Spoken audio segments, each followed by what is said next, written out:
morning and welcome to Brunch, a taste of Tobago. I am so honored. I'm so happy to be with you guys this morning. It is a beautiful Wednesday on the island of Tobago, and Brunch is here bringing it to you live and in color. I am J.W. Moore, otherwise known as J Soul, and I will be taking you through a very lovely journey today for the next 2 hours. Now, we have so many things in store for you. We have our DIYs today. We have our Ask Doc segment. We also have our book club where our good friend, Miss Jewel Green, joins us. And also, I want to tell you that today is a beautiful day and you are very privileged to be a part of it. And just in case no one told you today, you are special and you are fearfully and wonderfully made. For those of you who are joining us for the first time, we are live on Facebook, YouTube, and of course the Amplian Network 102. The good stuff is first. As you know, these are inspiring stories, positive stories of our sons and daughters who are doing very good things and impacting humanity and the world. First, I take you to the Newsday. This is a very interesting column. First-time fiction author encourages young trainees to write. Baliram Chris Babal believes there is a strong market for Trinidadian authors and is encouraging young writers and content creators to write and create. While the 60-plus Babal is no stranger to writing, having published nonfiction and external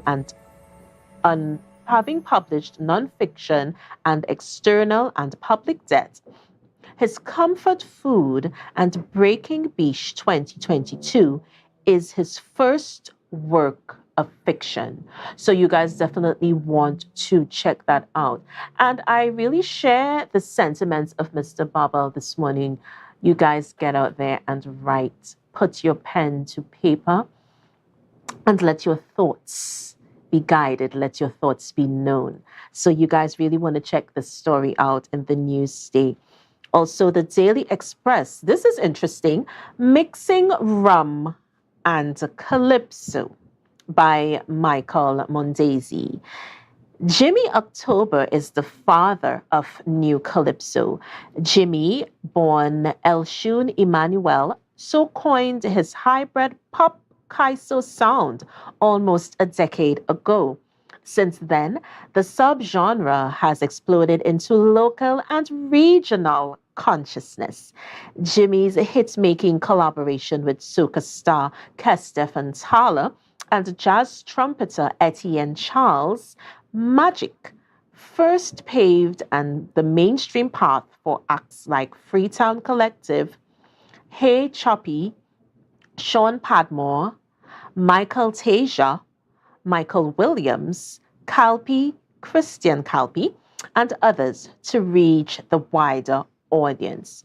So Elshun Emmanuel is one of those new and upcoming artists doing really big things with the culture of Trinidad and Tobago. Please check these stories out. They are so wonderful and so inspiring and so positive. And that is what we aim to do on Brunch, a taste of Tobago. Of course, The Guardian cannot be left out. 1,000 children attend tech camp. Over 1,000 students have participated in the RSC DigiKids Tech Incubator Vacation Camp since it launched on July 17, 2023. Digicel announced in a release on Tuesday. The free hybrid technology vacation camp for ages 8 to 12 was established to empower young people to become digital creators, the company expressed. The nonprofit organization Restore a Sense of I Can. That's a wonderful narrative there. Let me say it again. Restore a Sense of I Can, or RSC, is hosting the camp with the support of the Digicel Foundation. Quite inspiring stories. And of course, we aim to inform you, to educate you, to empower you And that is what this journey is all about. The Brunch Mid-Morning Show is really here to put some happiness into your day. If you are not, we are hoping that you feel a little bit better by watching us. So please stay tuned. We have quite a lot in store. My first guest, oh my gosh, Dr. Crooks, our very good friend, is back, and he is the president of the Veterinary Association.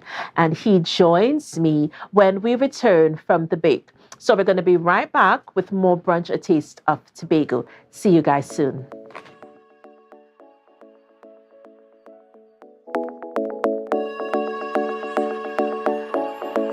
Tobago Glass Supplies has been a leading name for over 37 years in the glass and aluminum market in Tobago. We provide an extensive range of high-quality, innovative aluminum and glass products for commercial and residential use. Competitive prices with superior and professional services by committed employees who are guided by rigid quality standards. Tobago Glass Supplies specializes in the manufacture and installation of glass and aluminum products that are essential to today's homeowners and the business environment. We are engaged in marketing, sales, and installation of a variety of products. These ranges from windows and doors to necessities such as mirrors for homes and vehicles, designed and manufactured in-house or imported.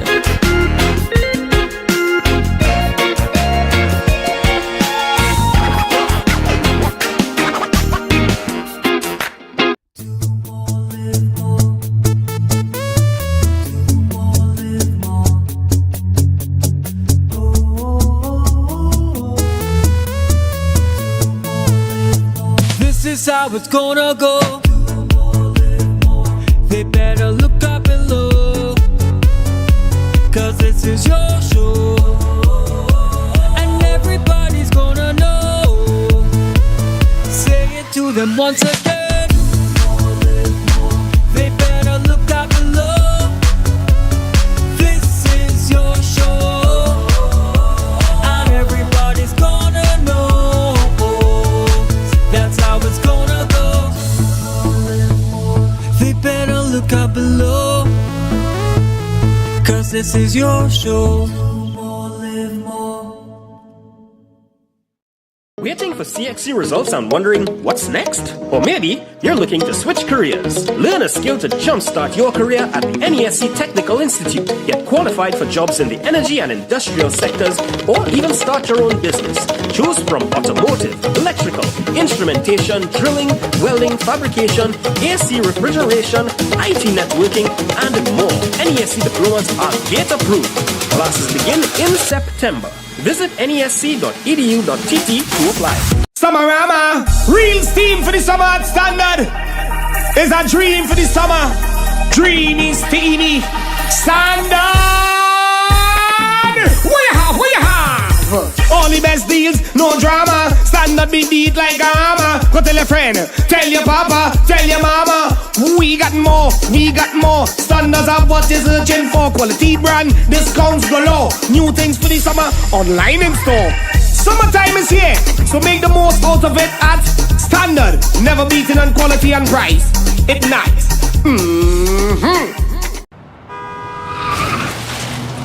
Everybody only worrying. Never ever worry. Don't mind how things looking hard. I tell them never ever worry. If your nice car get damaged bad, I tell them never ever worry. What I'm saying is true, so just consider Tatil is always right here for you. I tell them never ever worry. Don't mind if life make you sad. I tell them never ever worry. If your house get flooded out real bad, I tell them never ever worry. What I'm saying is true, so just consider Tatil is always right here for you. I tell them never ever worry. If sickness catch you off guard, I tell them never ever worry. If times fall on you real hard, I tell them never ever worry. What I'm saying is true, so just consider Tatil will always be here for you. Never worry about a thing. Tatil, where people are people.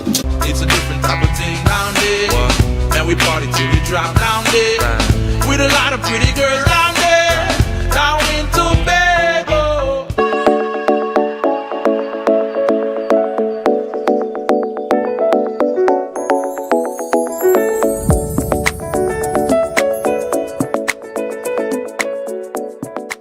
We are back with Brunch, a taste of Tobago. Thank you so much, guys, for staying with us.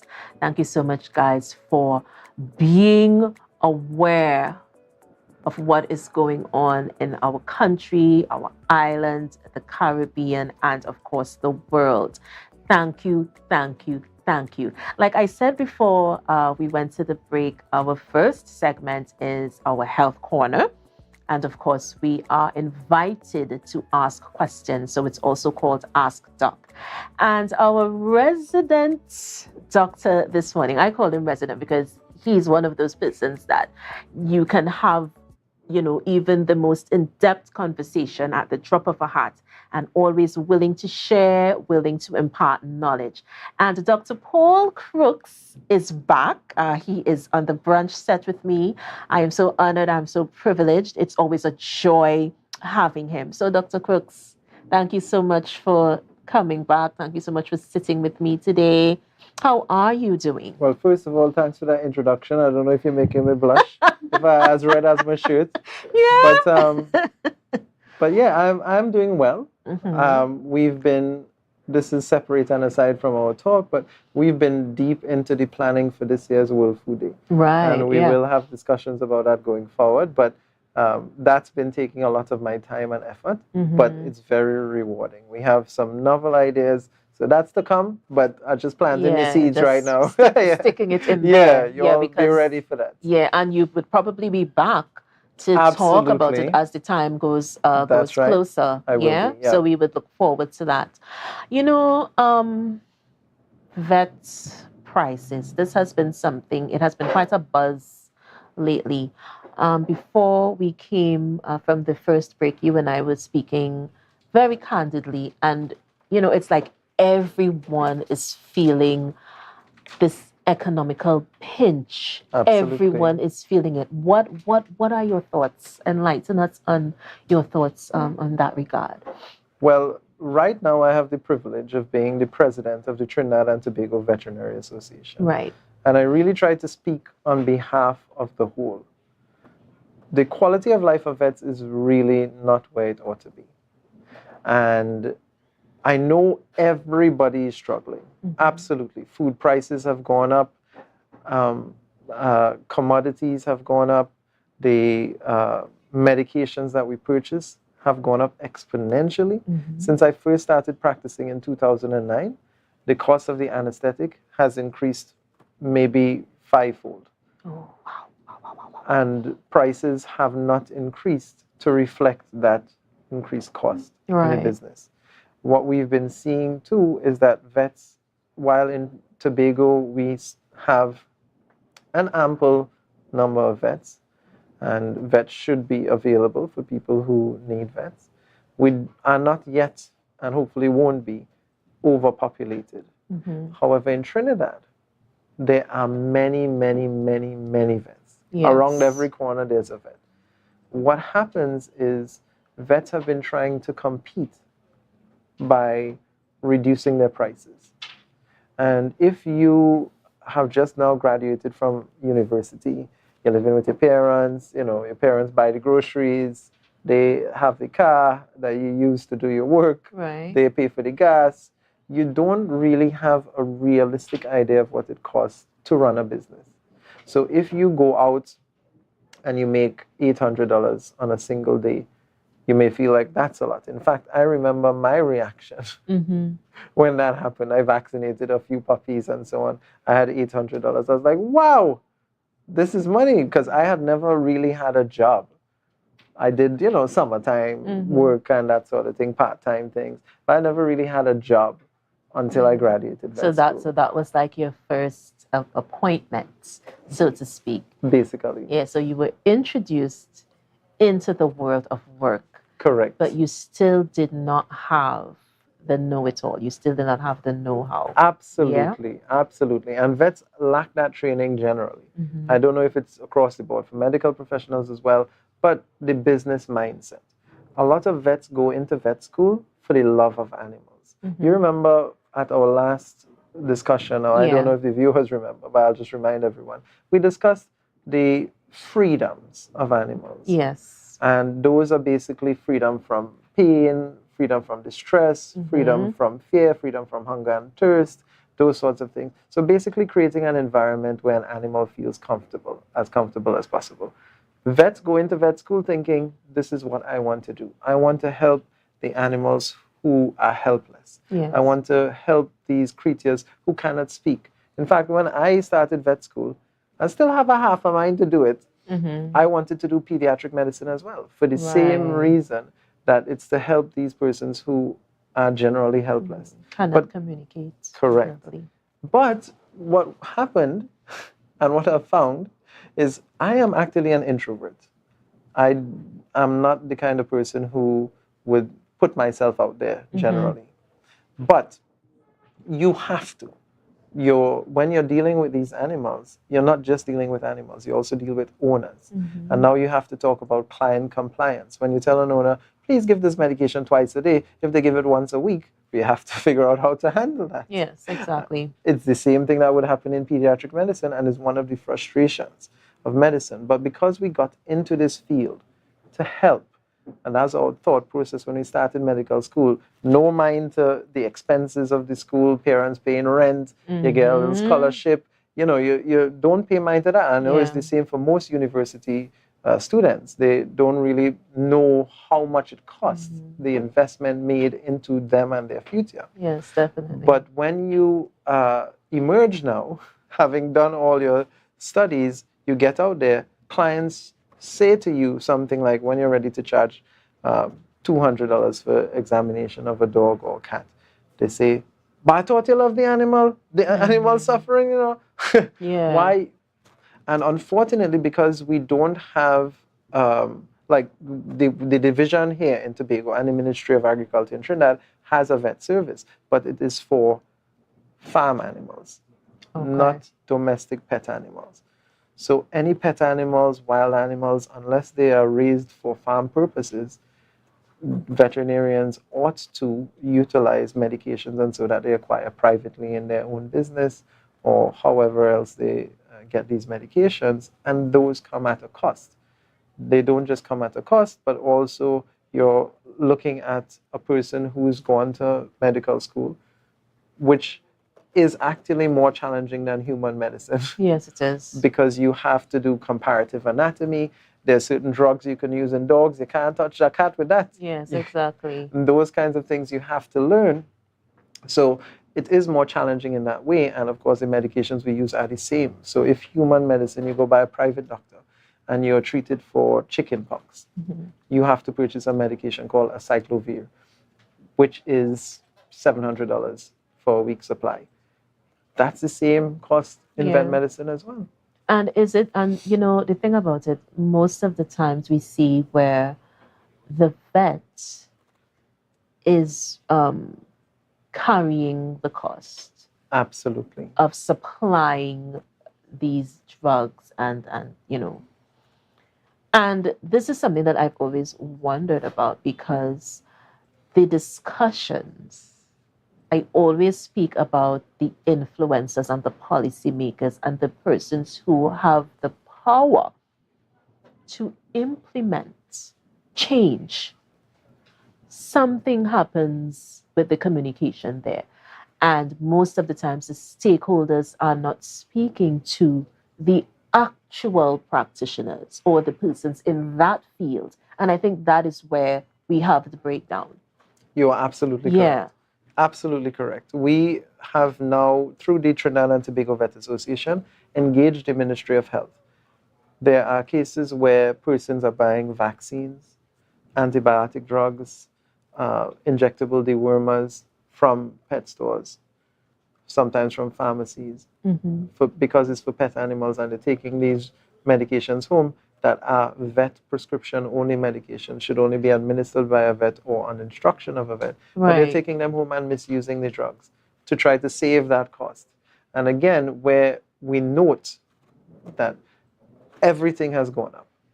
It's with absolute consideration, we know that everything has gone up. No vet wants to overcharge. Right. But if you go by a vet clinic here in Tobago, you're not going to find a vet who has an X-ray facility. Not yet. But you're not going to find a vet who has an X-ray facility. You're not going to find a vet with a high quality ultrasound machine. You're not going to find a vet with the what you call cautery, where when you're performing the surgery. I don't know if you ever watched on E, where they were performing like these plastic surgeries, and they would use a device to cut. It would burn as it cuts. And a Right. steam You'll see a rises kind of up. smoke. Yeah, correct. Those stop bleeding while you're cutting. Every vet on the island uses scalpel blades to cut, like it was 1970. Yeah, I know, right? And Yeah. I'm saying that in order for vets to be able to get those new technologies in, the costs have to be set to not only pay salaries, not only pay rent, not only pay utilities, not only purchase all of the drugs, but the money then also has to be enough to expand the business, to introduce new technologies. Many dogs are still sent to Trinidad for x-rays. Many dogs are still sent to Trinidad for orthopedic surgery. If your dog had advanced heart failure, where we could take, hopefully, at some point, take an x-ray of the chest and see the size of the heart, and then give you an idea of, okay, well, given how the heart appears here and given the amount of fluids that are retained in the lungs, this animal may survive for 6 months, 3 months. These are the kinds of things that we can't realistically do. We just guess. But why don't we have these very vital amenities in 2023?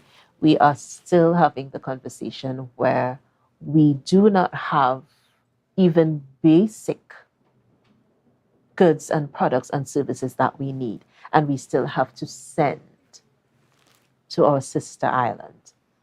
When is the narrative going to change? Do you see any changes in the future? Are we on the journey for change, at least?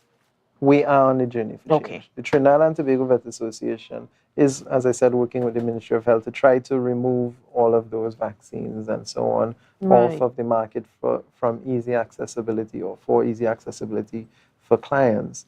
But also, things take time to change. And we talked about animal welfare. In rural Germany, you will still find dogs kept in 2x2 foot kennels, even though Germany has some of the strictest animal welfare regulations. That's correct. Yeah. Because, of course, you're not just implementing these laws, you're also trying to change a culture, change a behavior, change a mindset.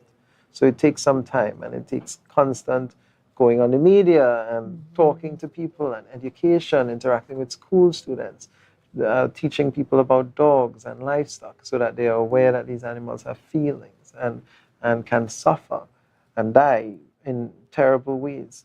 So those sorts of educational activities help bring to mind to persons that as time passes, we should pay more attention to these animals. But really, it's about prioritization. If you are in the government, I don't envy them, and you have to decide where the limited funds you have go. Do you give that money to Ministry of Health, to education, to agriculture, for growing crops? I mean, there are limited resources to split among these groups. And unfortunately, vet medicine necessarily falls below the priority level. It's like the grading curve you guys are below. Because that was one of the questions that I wanted to touch on. We're about to take a break, but before we do that, guys, our Ask Doc segment is underway. The number to call is 284-6597. 284-6597. If you guys want to call in and ask a question, you might have a concern, please call in on 284-6597, and you can speak with Dr. Crooks directly. Before we go to a break, let me just mention our trivia question. Remember, this is a trivia question from Monday, so we're sticking with that. Where in Tobago would you find a lot of sunken ships? Yeah? This is a good one. Where in Tobago would you find a lot of sunken ships? So get to typing. I'm really anxious to see what you guys come up with. This is a really, really lovely question. We're going to take a break and we're going to be right back with more of Ask Doc. Our good friend Dr. Crooks is here, and we're going to continue our conversation on vet prices. We're going to continue on where you guys rank, because there's like a hierarchy developing here, and you're not where you're supposed to be on that scale. So we're going to come back and we're going to talk some more with Dr. Crooks. But for now, let's take a break. This is Brunch, a taste of Tobago. See you guys soon.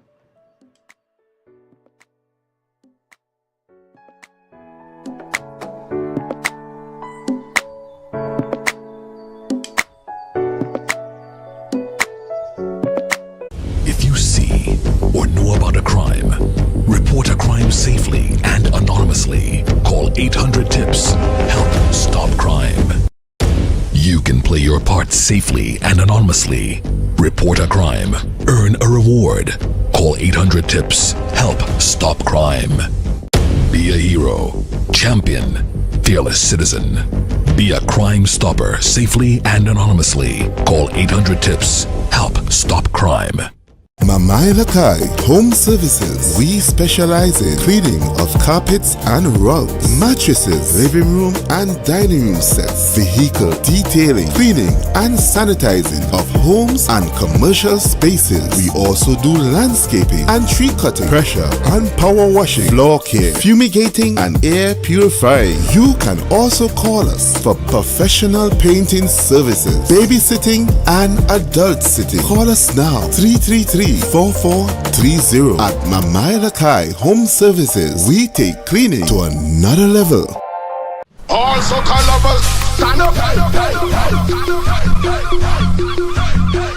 Also lovers, stand up. Are you flood ready? Monitor trusted sources for info. Wear protective gear when you clean up. Contact your insurance provider to assess the damage. An initiative to help people prevent, prepare, recover. TATIL, where people are people.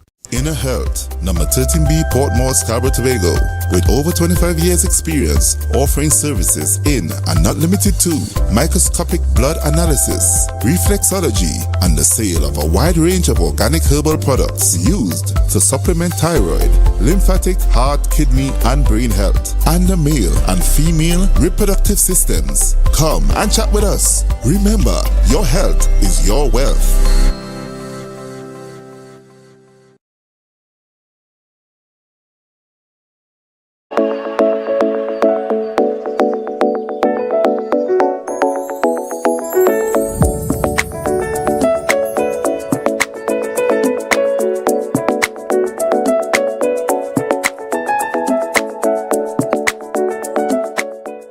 Back, guys, with Brunch, a taste of Tobago. Remember, you are viewing Tobago update. Tongue twister there. Let me take my time. Tobago Updates Network. You're viewing Tobago Updates television, as a matter of fact, the Brunch Mid-Morning Show. I just want to say thank you to everyone who makes these programs possible, our very hard-working technical crew, our in-house staff, reporters, presenters, cameramen, all of you. You are really wonderful and a joy to work with. So I'm just putting it out there. So back to you, Dr. Crooks. We were talking about the One Health concept. Just elaborate on that a bit for the viewers, and then we can go back to where you guys rank on the scale. Yeah, because that's a really valid point that I wanted you to make. All right. So for the viewers, we were during the break discussing One Health. Yeah. It's a concept that was first put forward by the American Vet Medical Association. The idea that human health, animal health, and the health of the environment are inextricably linked. And you cannot have ideal health in one group. You cannot have the ideal health in one group unless you have ideal health in all three groups together. Oh, okay. And Definitely. so with One Health, the idea is that people don't work in silos anymore. So vets are trained as vets, and they work with vets, and they only think agriculture. Health or physicians only work with medical professionals in the medical field. Right. And then you have the environmental scientists and so on who only work with environmental colleagues. Yes. And now we're trying to get those gaps bridged because we realize that there's so much benefit. You'll hear about research where human ear is grown in a pig and then transplanted to a human and that sort of thing. There's so much research that crosses boundaries. Yeah. And so we need more interaction. In fact, COVID, very likely, I mean, there's no certainty here, but very likely COVID, the most recent COVID outbreak that everybody would have suffered from at one point or another in one way or another, that COVID disease likely originated in bats. And how do we as veterinarians play a role in the monitoring of these animals? As the human population increases, we are destroying rural lands, destroying forests, encountering new species of animals and plants. As global warming is upon us, and you have the thawing of permafrost in different parts of the world, and you're seeing viruses, bacteria, parasites, different species that somehow survived, that are now coming out into the world. Yeah, and it's some of the times you really just can't explain what happens. I mean, the environment has been changing drastically, and we are around to experience some of these changes. So it's not even just speaking in terms of flora and fauna, but we're speaking in terms of animal habits and things that animals are doing. Cats and dogs get along. For crying out loud. Cats and dogs are getting along. And I'm saying there's so many changes, and you need the persons who are dedicated to this line of work. They need to be, more priority should be given to the veterinary field. And I feel that you guys, somehow you're not where you're supposed to be. In terms of ranking, priority, the relevant discussions are not being had. You are absolutely correct. Yeah. And that is something that we are really, really trying to change. I'm telling you already, we're liaising with Ministry of Health to try to reduce these drugs. You would have heard about or read about pharmacies having certain medications pulled from the shelves and so on in Trinidad.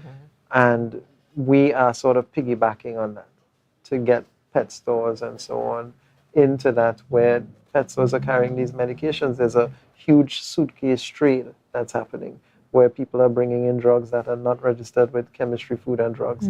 Drugs are being manufactured in several places in the world where the labs may not be checking the quality of the drugs properly. The quality of the drugs may not be consistent. There are reports you can find where you'll see antimicrobial drugs manufactured in India and China are just not up to the standard that we expect, but they are cheap, so people have been bringing them in. And the bottom line is, if human patients were to take these medications, the medications would not work. And that's all well and good, and they should be removed for that purpose. But if vets don't meet that standard for the examination of the drugs that are used by vets, then in our animals we are using drugs that should not be used. And what's going to happen is the concept of antimicrobial resistance, just as one example. And again, going back to One Health. If a human patient is taking amoxicillin to try to treat and cure bacterial illness, dogs use the same exact amoxicillin from the same exact manufacturers in many instances. And if the amoxicillin wouldn't have worked for human medicine, it's not going to work for the animal either if it was manufactured incorrectly. So if we use this wrong drug, where there's a lower dose or it's adulterated with something else in the dog, the drug is not going to be as effective. And the same Staphylococcus aureus, bacterial organism that lives on the surface of our skin, which typically doesn't cause us to get sick. But if it goes to the wrong place at the wrong time, and if our bodies are in the wrong states, we will get sick from the same thing that's been living on us all the time. the dogs have it too. So where you go to the hospital now and you have a minor surgery, you get an infection from Staphylococcus aureus because there are antibiotics all over the environment at the hospital. And these bacteria, the only bacteria that are surviving, are resistant to the antibiotics in the environment. Yeah. That bacterial organism gets on your skin, infects your wound. Now you can be treated by the antibiotics. If we have our animals who are not just companions in the case of dogs, cats, horses, but also food in the case of sheep and cattle, goats. If you are giving these animals the same medication, they have the same Staph aureus, they are going to carry resistant Staphylococcus aureus and be a source of infection for their owners, for their handlers. And so you cannot just work in a vacuum and say, well, we're going to tackle human medicine and human drugs. You must include vet medicine and veterinary drugs. So we've been really actively pushing to work alongside the Ministry of Health. We are trying to get collaborative lecture for not just for vets, but also for physicians and dentists and pharmacists, where we are given reviews of the new laws regarding controlled substances, classification of the different drugs, appropriate storage, appropriate record keeping, because these are things that we all need to be kept abreast on. And again, as vets and even medical practitioners and so on, these are not things that you're necessarily exposed to while at school. You come out and you do the best you think you ought to do. You're reading the labels and they tell you keep at 5 degrees Celsius away from direct light. But in our laws, this medication should be kept under lock and key.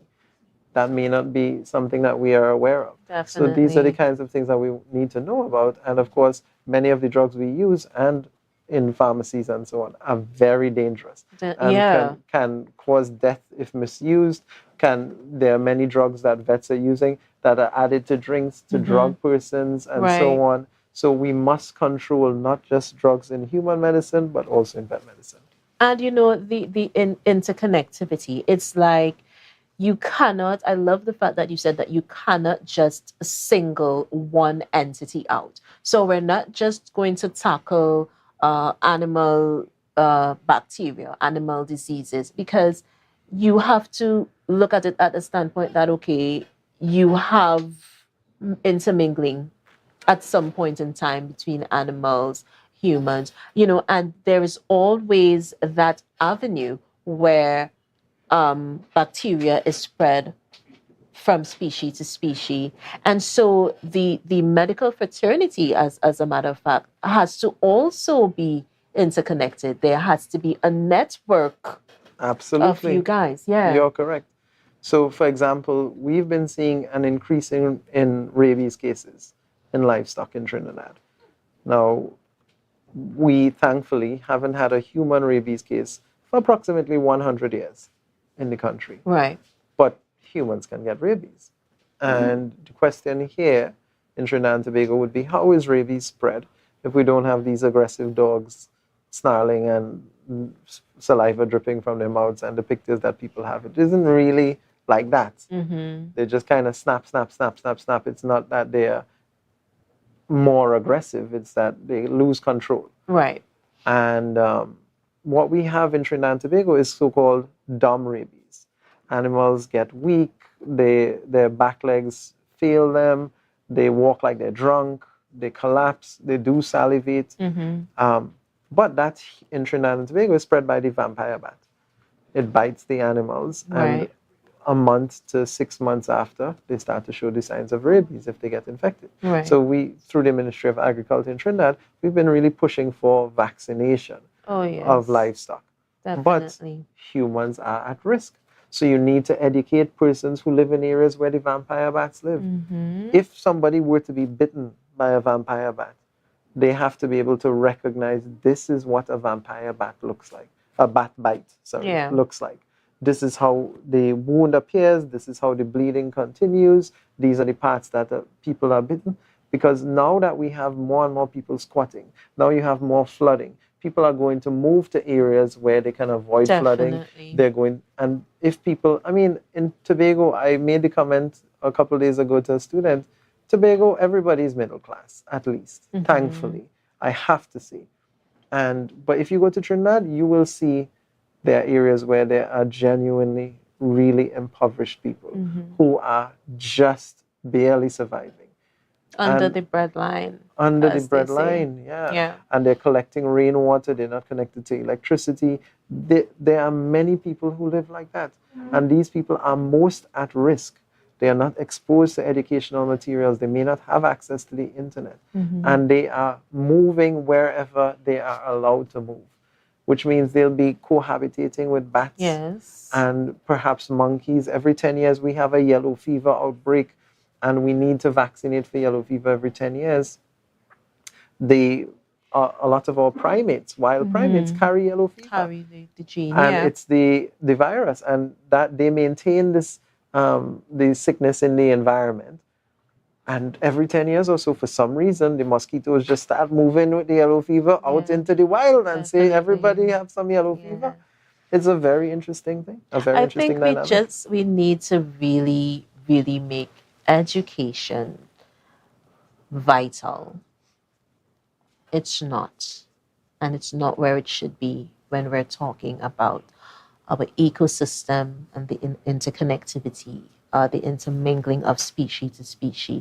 We still are not having the relevant conversations with the relevant persons. And so nothing is being implemented. You're correct. Yeah, and we just want to thank you so much for, once again, Dr. Crooks is to the rescue and empowering us and giving us some insight into the medical world, not just the veterinary world, but the medical world as a whole. And this is why I love doing this show, because it really opens up the discussions that we need to have.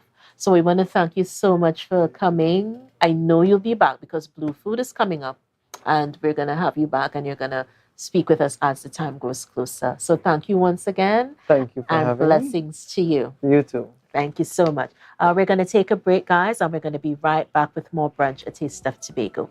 See you guys.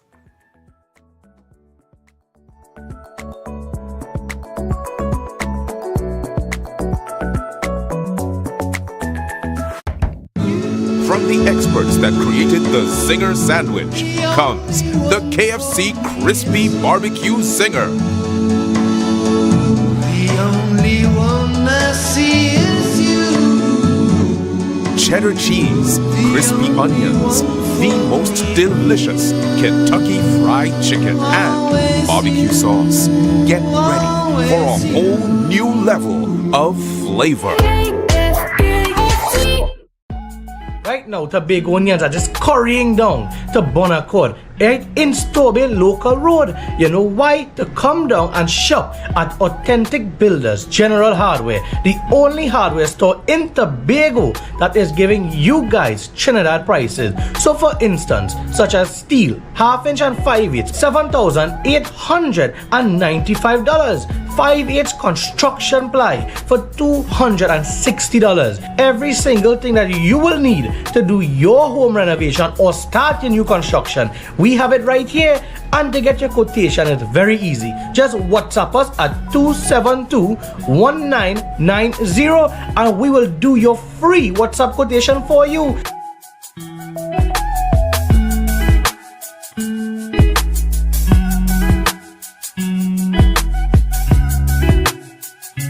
You can now get whatever you need whenever you need it anywhere in Tobago with Tobago. Your meals, medication, groceries, and shopping all delivered directly to you. No more hassle, no more stress. Get the Tobago app today on Google Play or Apple App Store. That's TAPPOGO and let us deliver to you. Check our website at www.tapogo.app or call the experts at 494-TOGO and 484-4746. Tobago. Relax. We will get it to you. Tobago's at your service.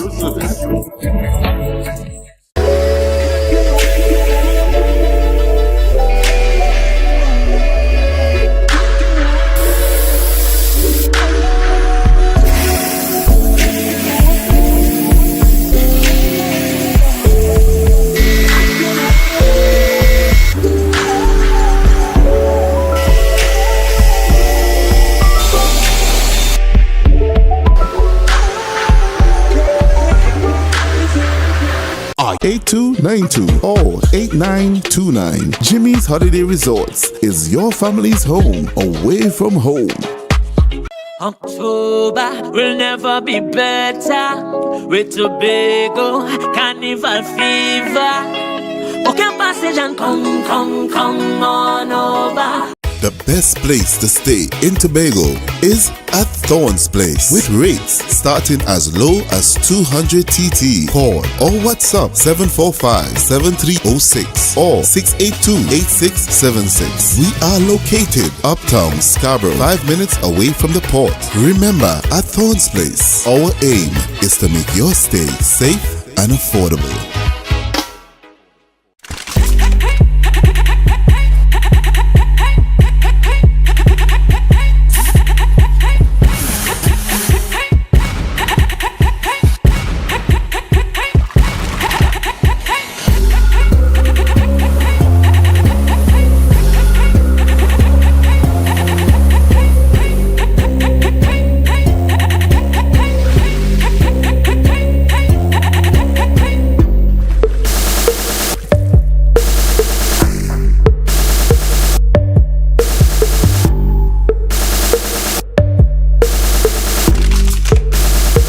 Are you flood ready? Recycle and properly dispose of large waste. Avoid sweeping yard clippings or trash into drains. Plant trees to avoid soil erosion. An initiative to help people prevent, prepare, recover. TATIL, where people are people. MI4 Security Services Company is the most advanced security service in Tobago. Ask about our cash and transit service. It's safe, risk-free, reliable, and timely. We provide safe banking delivery for all business types and sizes with highly trained staff, 24/7 monitoring, coordinated emergency response, and a well-maintained fleet of armored vehicles. Contact us at 660-7723 or visit our website at www.mi4securitytt.com to sign up today.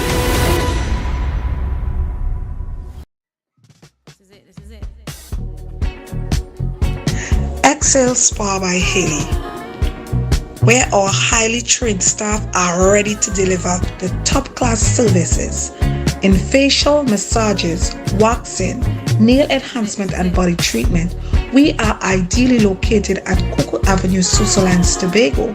You can find us on Instagram, Facebook, TripAdvisor, or you can call us on 730-0149. Excel Spa by Haley. Relax, renew, and rejuvenate.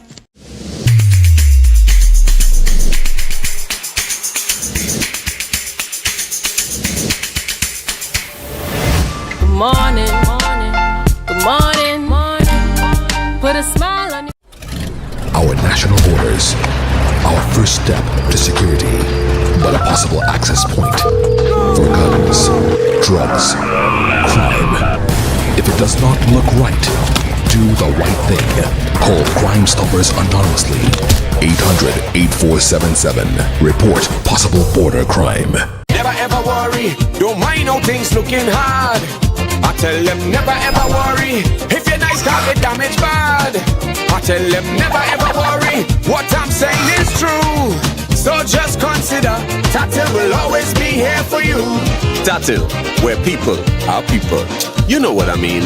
Tobago, after freeness is more speed and better TV. Get a free Samsung smartphone and free installation, plus 200 megabits per second, Paramount Plus, and more for only $299 with a select 200 plan from Flow. Visit online at discoverflow.co today. Never ever worry, don't mind if life make you sad.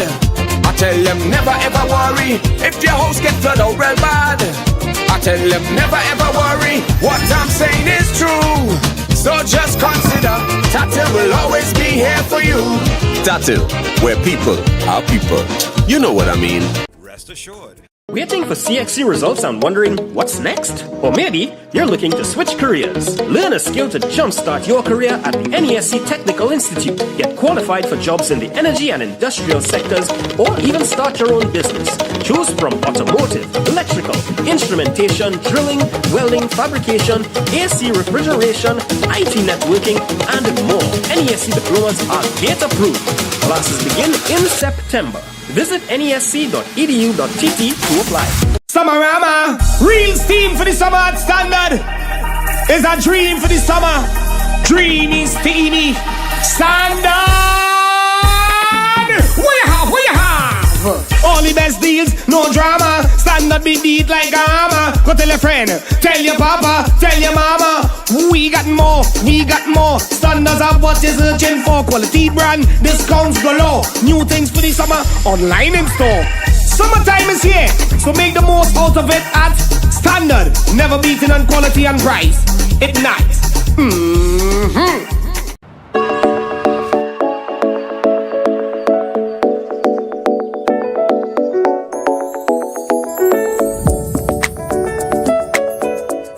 And we are back with Brunch, a taste of Tobago. Now, guys, like I said before the break, this is my favorite part of Wednesdays on Brunch Mid-Morning Show. I am so privileged, I am so honored to have with me today Joseph Frederick. And he joins us with a lovely group. He is actually the director of Nerds International. And we were talking before we came back from the break. And I asked him about Nerds International, and he said, look, we want to make nerds cool. Being a nerd should be cool, because when you're in the cloister of academia or education and everybody wants to be cool and everybody wants to be hip and happening, we don't understand that when you come out of the world, into the world, you have to be smart and you have to know what you're about. So, J. Frederick, mornings. Morning. And welcome to Brunch. Thank you, and good morning to your viewers. And yes, I fully endorse that we sometimes fall prey to an ideology that the cool thing to do, especially a young growing up, is a young lady to have a boyfriend and, go liming, for a young man to go lime on the block, smoke a little weed.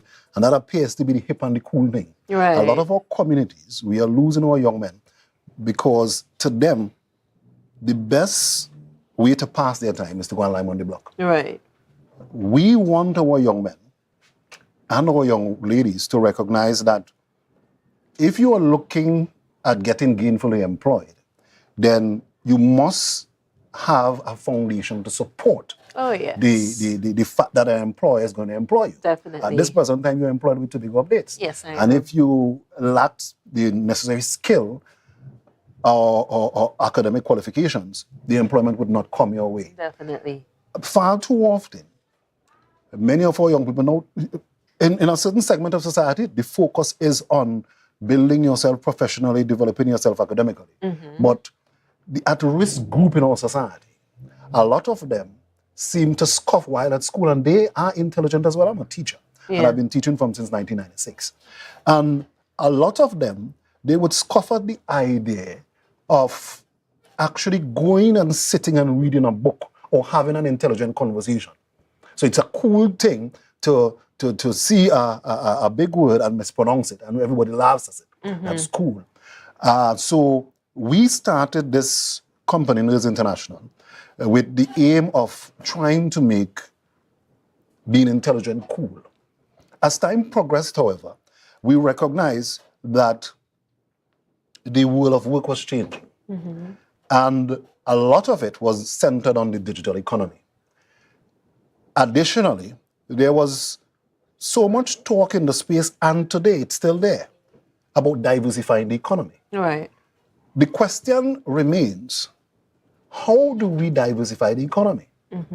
And for us at Nerds, we interpreted the diversification of the economy as something that is centered on providing young people, or even adults like myself, with the skills necessary to participate in the emerging economies. Definitely. And one of the biggest emergent in economically is the digital economy. Right. So the question that we must ask ourselves is, are we equipping the young people that we have with the skills necessary for them to participate in the digital economy? At this present time, based on my research, the digital economy is worth $4 trillion.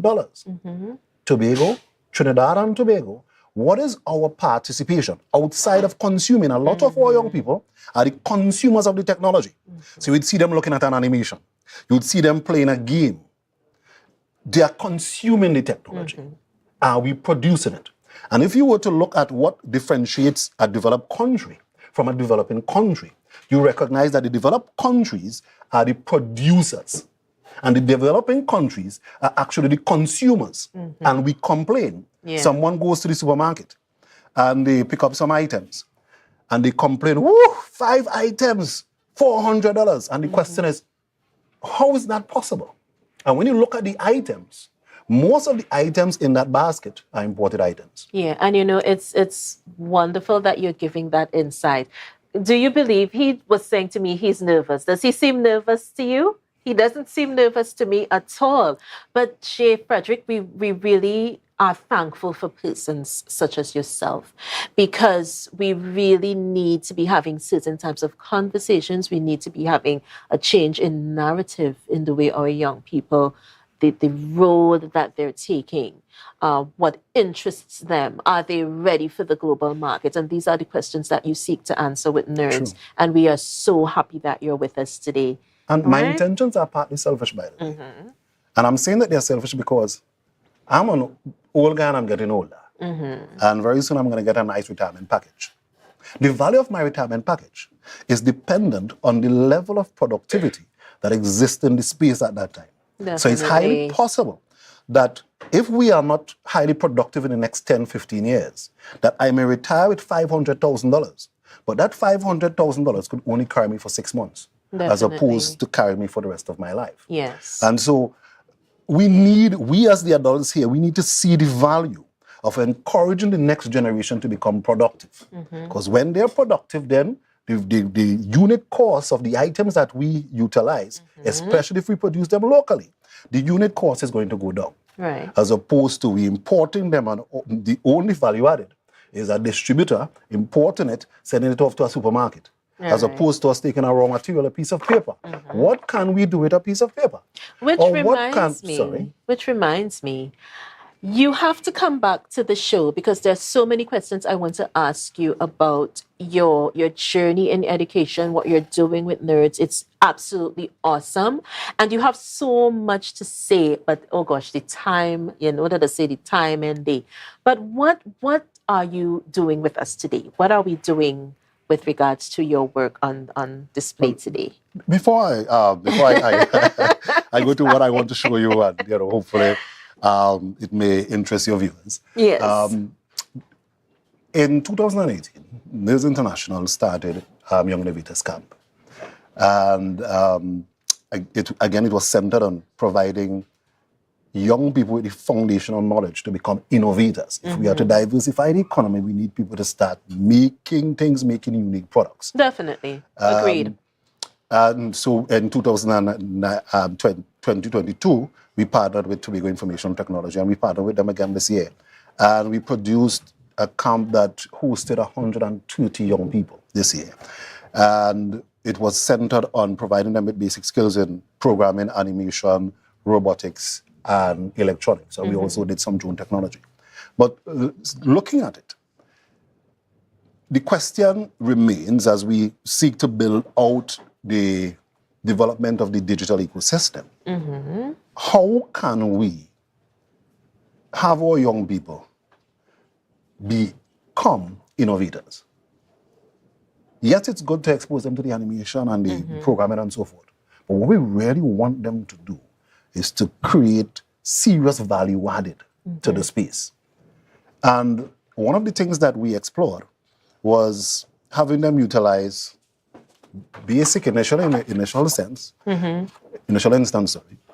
basic raw materials, simple things that you can get around your home, and what can you do with them. So we started having them explore the whole field of origami utilizing paper, because everybody has paper at home. Sometimes you would hear a young person saying, well, I want to do this, or I want to do that, but I don't have the raw materials. Right. I may want to do programming, I don't have a computer. I want to do animation, I don't have the software. Yeah. It's expensive. So how can we get our young people to recognize that around you, there are raw materials that you can use to become an innovator? I was watching a video yesterday where some scientists, I think it was from New Zealand, they were looking at barnacles, these things that stick onto boats and that kind of thing. We could cut while we're talking. Oh, I love the fact that you have I'm so passionate. much. I'm You're so passionate about this thing because passionate. I think and there's so much value in us becoming innovators in the space and encouraging young people. For us, you and I, we may be a bit far gone. Forgive me for saying we may be a bit far gone in terms of our ability to innovate. Right. But I think if we give the young people the skills early on in their lives journey, they can become innovators. They can become the next Einstein, the next Warren Buffett, the next Bill Gates. Once we start, and if you look at these people's story, they all started immersing themselves in something very early in life. Definitely. Yeah? So we want to do what we want to do this morning. We divided our participants into two groups. One is the Ruby group, they were under 11s, and the Java team, they were 12 and above. And for the Ruby, they had to work with some robots, and they also had to do some experiments with electromagnetism. So some of the parts were relatively small. And so we sat back forward and we tried to figure out how could we get them to contain all the parts that they needed to use on the day that the project was being done. And what we came up with was, hey, let's have them create some box. And it was a hit. So when I spoke to your producer, he said, listen, these boxes that we have, you can actually take them, once you can make them, and turn them into gift boxes. So rather than purchase a gift box that is imported from Canada or China, where they're doing about the same thing, why not just learn to make a gift box for ourselves? Right. And somebody can possibly see it as a business idea and go and look at innovating design of the box. So this morning I want to show you how this is the make a box from finished product here. Yes. So Jay Frederick is going to show us how to do it right now at this time. With a piece of paper. Yeah. All right. So let's go. Your tutorial, sir. You take any ordinary piece of paper. Right. And we need to turn it into a square. So the question is how you would turn this paper into a square. You just have to cut off a piece. So we take it and we fold the edge over. Now, I spoke to your producer and I wanted to do a stop motion animation of this as well, but he said he wanted the stop motion to be really perfect and nice. So I need to come back to do a stop motion animation. I told you that. I told you you're going to have to be back. Where's the director? The director was supposed to show some videos of animation that we produced. Yeah, they're waiting, waiting and ready. Yeah. All right. So so we fold the paper like this. First. All right. So where's your paper? I want to see you with your paper. No, I am watching you. I'm gonna watch you. You're the pro. I'll watch. Fold. We turn it into a square. Turning the paper into a square, we cut off just this rectangle here. All right. Let me see if I remember how to do this properly. Right. Yes. I think I cut off too much. Did I? So there's the first step. I think I cut off too much. And we have to get back. I'm going to do a next piece. Then you fold again. So the first was to fold it to get off the excess so that it is actually a square. Right. Right? And then we come and we fold it along the next diagonal. Fold along that diagonal.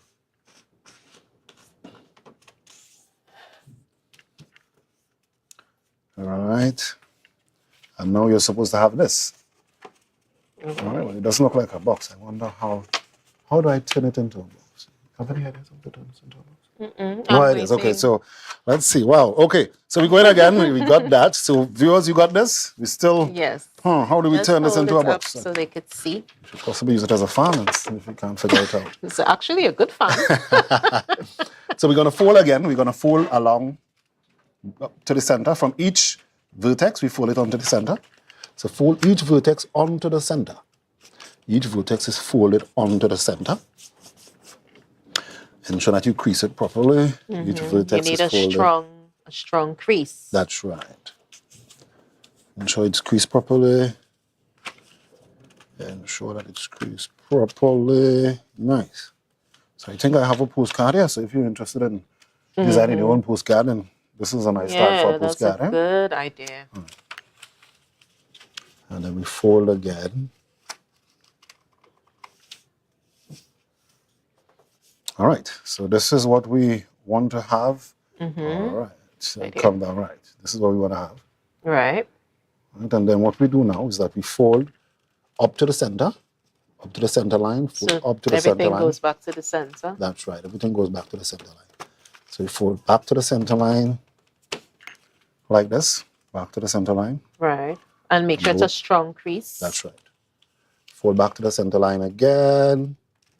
Now, origami originated in Japan. Mm-hmm. And for a while, it was just about building fun items, like box and so forth, until scientists recognized the value of it. Mm-hmm. And so you think about going off into space. How can you get the solar panels to project sufficiently to capture the sunlight? However, you need to launch it off. So do we launch it off as an umbrella?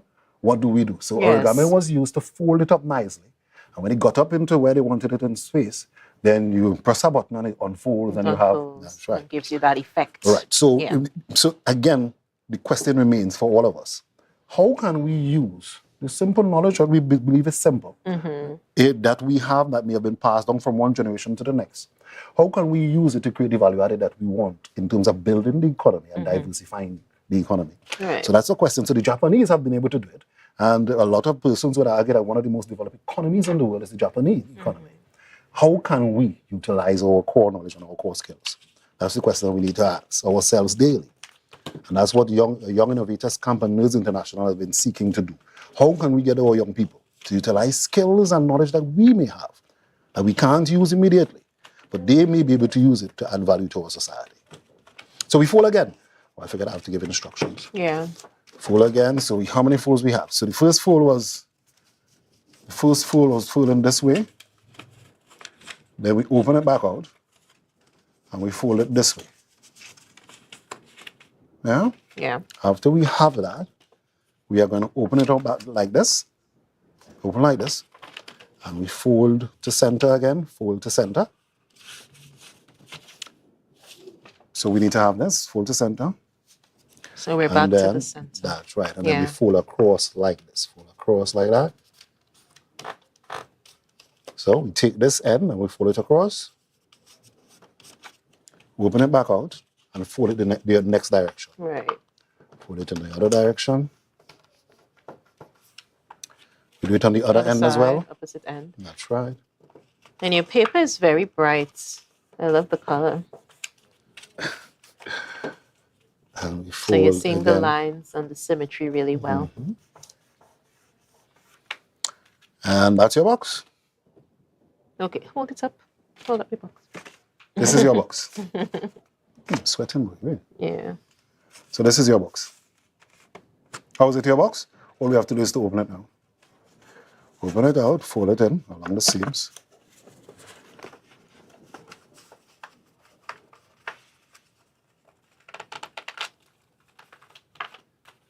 And here we have a box. And our participants can now use to put their screws and all the small things that would normally roll on the floor. So you ready to try? This is the box. No, we're actually getting ready to wrap. We had And you can also create a box undercover, so there's also a cover.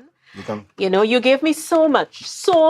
We had the DIY, we had the making of the box, we had some history, we had some education, we had some passion.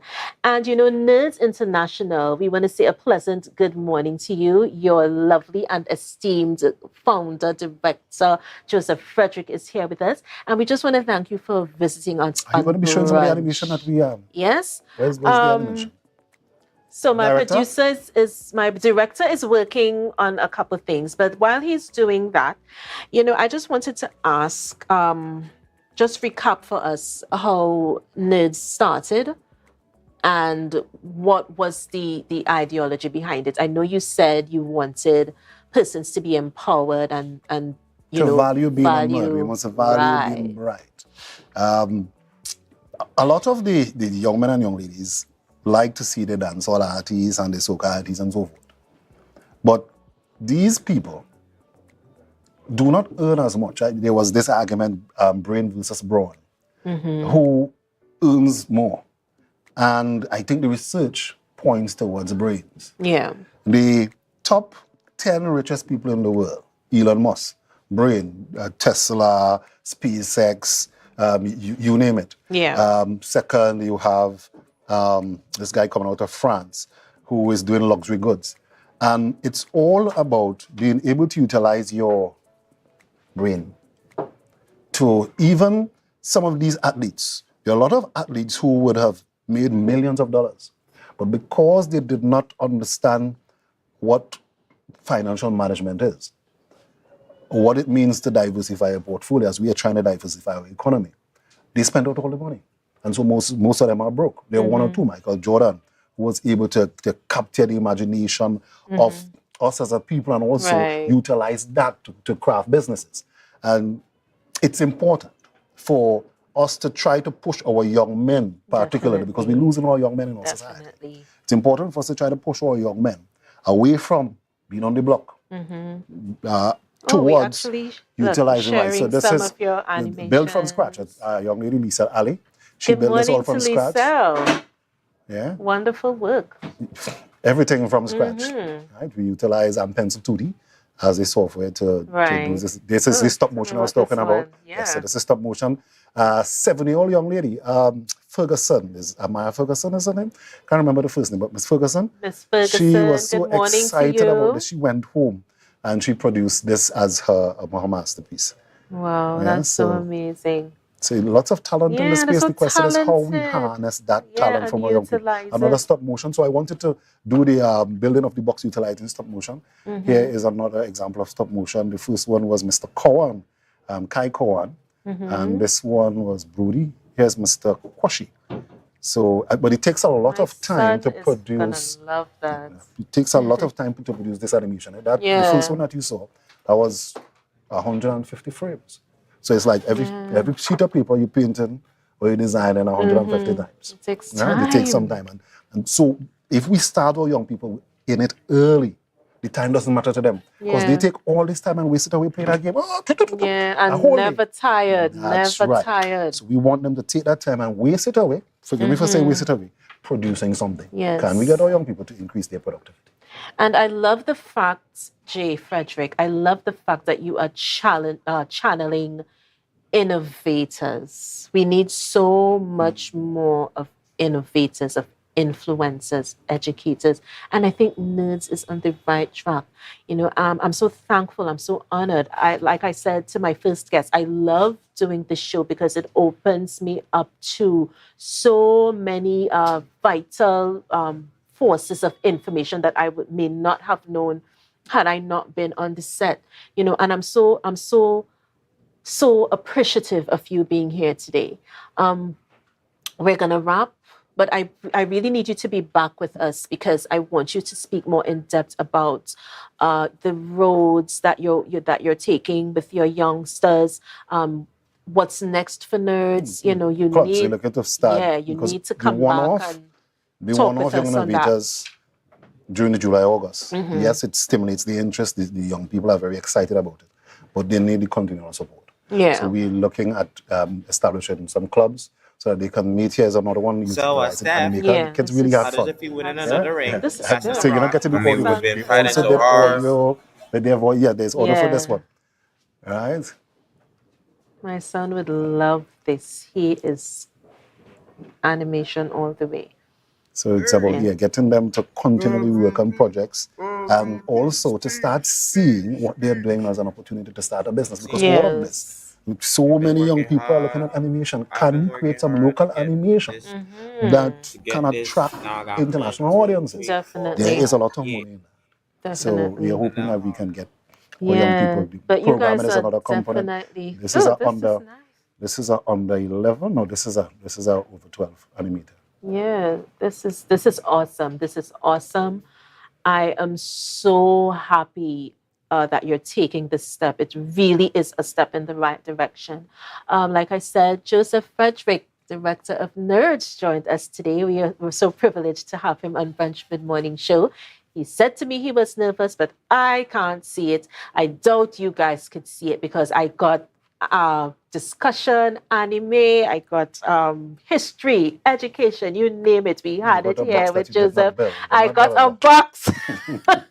He's reminding me that I did not build it, but it's all good. I mean, we're talking, we're having that conversation, and we definitely need to have him back. So we're going to wrap, and we're going to be right back with Book Club. But before we do that, guys, our trivia question still needs to be answered. I'm hoping that somebody gets this question. Scarborough. Yeah?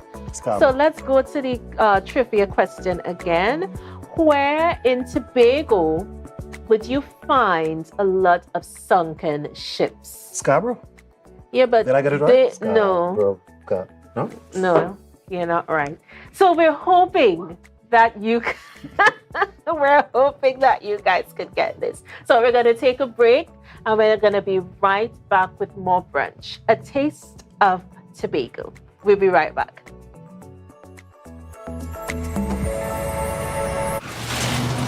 Everybody only worrying. Never ever worry. Don't mind how things looking hard. I tell them never ever worry. If your nice can't get damaged bad. I tell them never ever worry. What I'm saying is true. So just consider Tatil is always right here for you. I tell them never ever worry. Don't mind if life make you sad. I tell them never ever worry. If your house get flooded out real bad. I tell them never ever worry. What I'm saying is true. So just consider Tatil is always right here for you. I tell them never ever worry. If sickness catch you off guard. I tell them never ever worry. If times fall on you real hard. I tell them never ever worry. What I'm saying is true.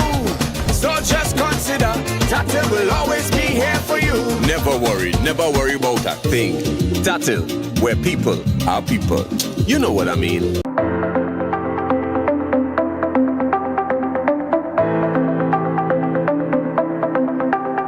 Full disclosure with the executive every Thursday at 8 p.m. only on Tobago Updates. Real questions and honest conversations with the sole aim of keeping you fully in the know.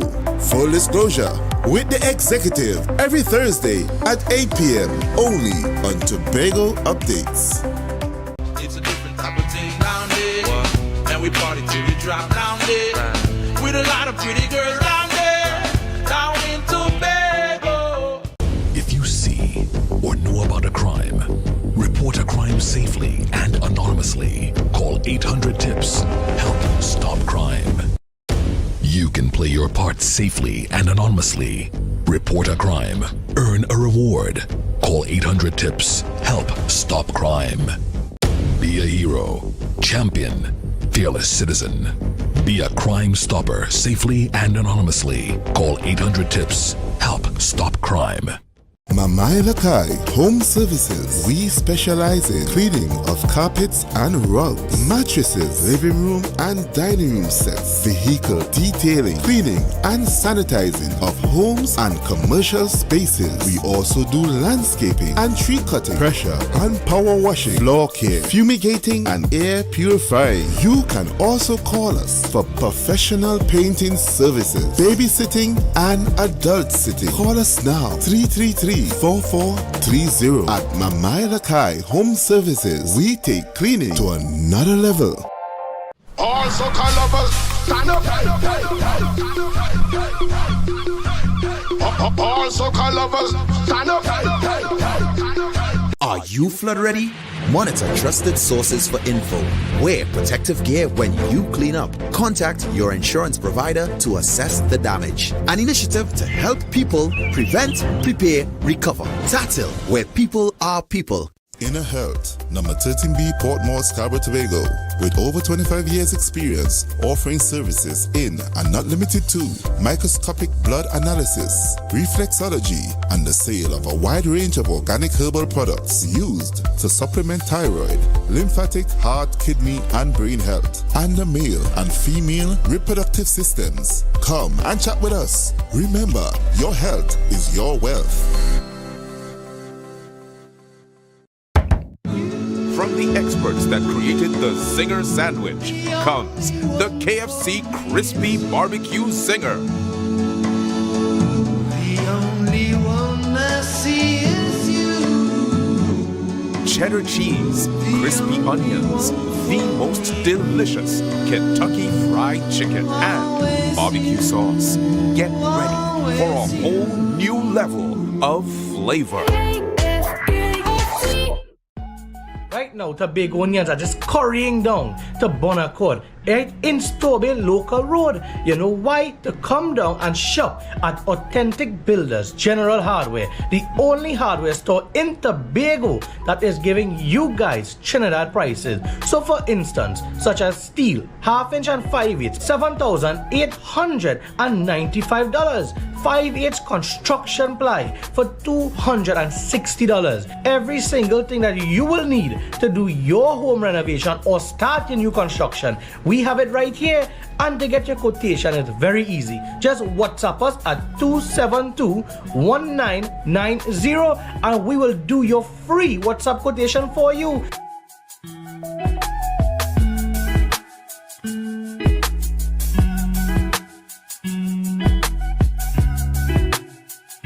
You can now get whatever you need whenever you need it anywhere in Tobago with Tobago. Your meals, medication, groceries, and shopping all delivered directly to you. No more hassle, no more stress. Get the Tobago app today on Google Play or Apple App Store. That's TAPPOGO and let us deliver to you. Check our website at www.tapogo.app or call the experts at 494-TOGO and 484-4746. Tobago. Relax. We will get it to you. Tobago's at your service.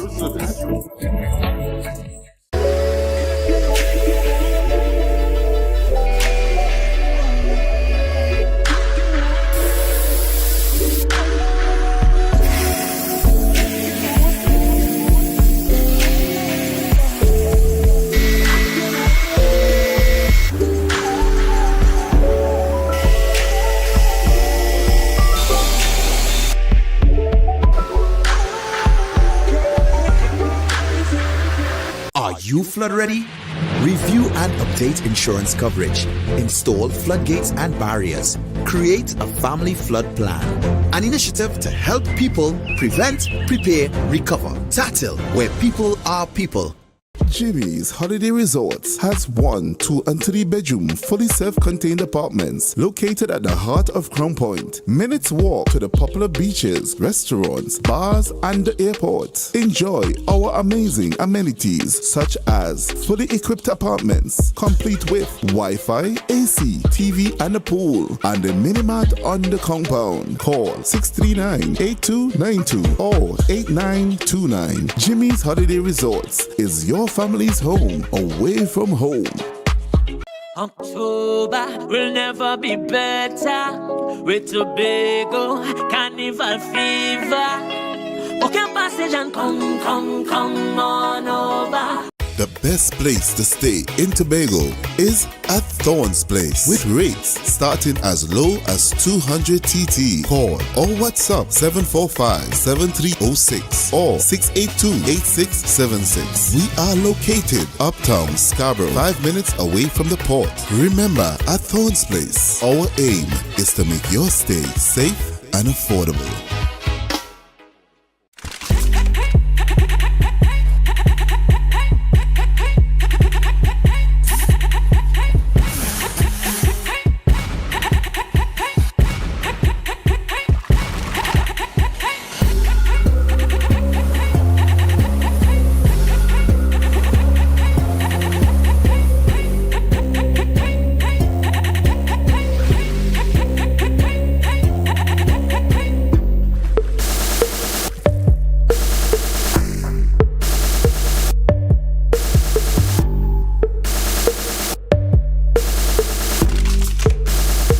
Are you flood ready? Recycle and properly dispose of large waste. Avoid sweeping yard clippings or trash into drains. Plant trees to avoid soil erosion. An initiative to help people prevent, prepare, recover. TATIL, where people are people.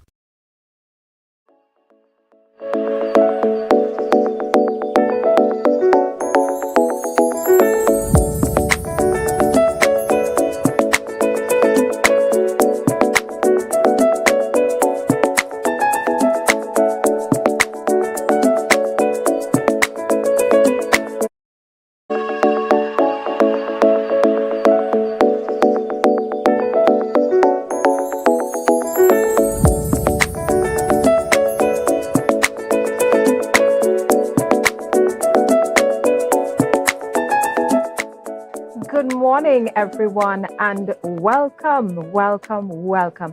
Thank you for tuning in with us today. And I am Jewel Green. This is Book Club Corner, where every Wednesday on Tobago Updates, right here in Scarborough, Tobago, we talk to local authors about their book, the literary arts, and their love for the written word. And today we have with us a young local author, Tobago's youngest published author, and she wrote a book called Jamie in America. She's a student of the Bethesda Government Primary School, and she wrote her book, burst onto the literary scene in 2021, just at the tender age of 6 years old.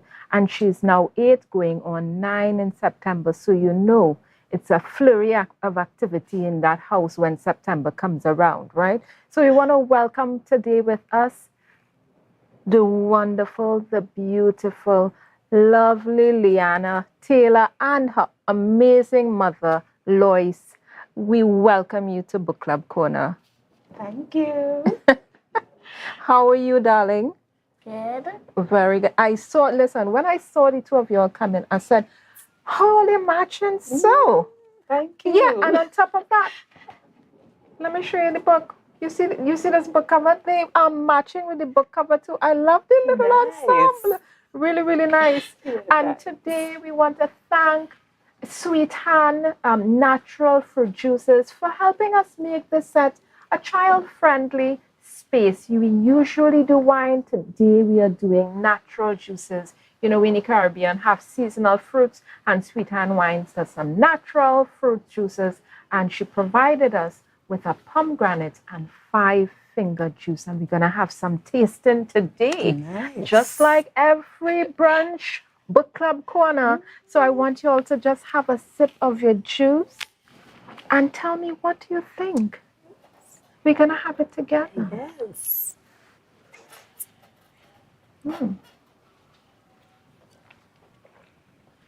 It's pomegranate and 5-finger. Do you like it? I think it's really nice. And you get some hints of spice in it. Yes. Let me taste again. Yes, this is really nice. Cheers, Liana. Cheers. Cheers, Mom. Cheers. And we also want to thank our fashion house, local fashion house, House of Sarabi, for outfitting me with this amazingly elegant, easy to wear and colorful outfit. Let me tell you, it even have pockets, guys. And I love a good pocket. You can put all kind of things in here. And you see how it flows. Listen, her name is Monifa. Monifa, thank you. We love it. We love it. We love it. It's so easy and comfy and making me look so cute and sexy. Beautiful. Thank you. And as we, talk to Liana and her mom, Lois, about the book. Liana, when I heard that you wrote this book and you published it at 6 years old, I said, my goodness, you were really advanced. You did a really good job, and we want to congratulate you on Book Club Corner. Tell me, what was the inspiration for your book? Why did you write your book? Because I wanted to go to America. Oh, so you wrote this story about an experience you wanted to have. Oh, why did you want to go to America? Because there is snow. Well, let me tell you, if there is any reason to go to America, it's for that snow, because we don't have that in the Caribbean, right? So you wanted to go and experience the snow. Okay, wonderful. I love in the book, there's a part in the book that talks about the snow. This snow that Liana loves so much. And she's going to read for us today, but I just wanted to go. Yeah, they said, it's morning already. Today is Christmas. I need to show you America. Yes. And she wanted to experience snow, guys. So she wrote this book called Jamie in America. It's really cute. Oh, I love it so much. So tell me, when you wrote this book, and I know it's a village, takes a village to raise a child. It's not one person alone doing all of it.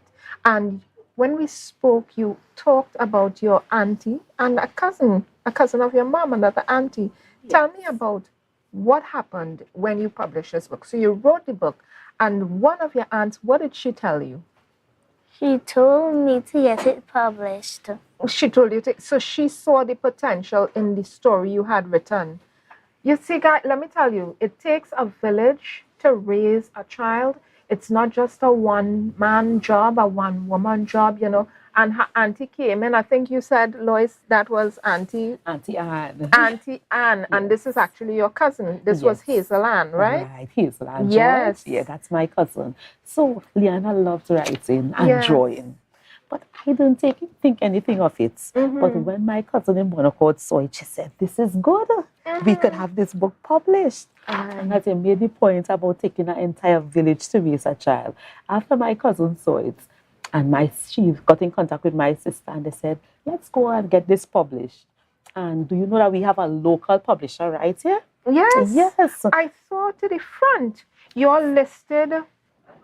Let me open this one. Now, let me tell you, people who write, it is very important for you to always remember those who helped you and those who worked on your projects, your book projects with you, and to give them a space to tell them thanks, right? Because I see here, Liana is the illustrator, and I'm going to be showing you some of the pictures she drew in this book. It's really amazing.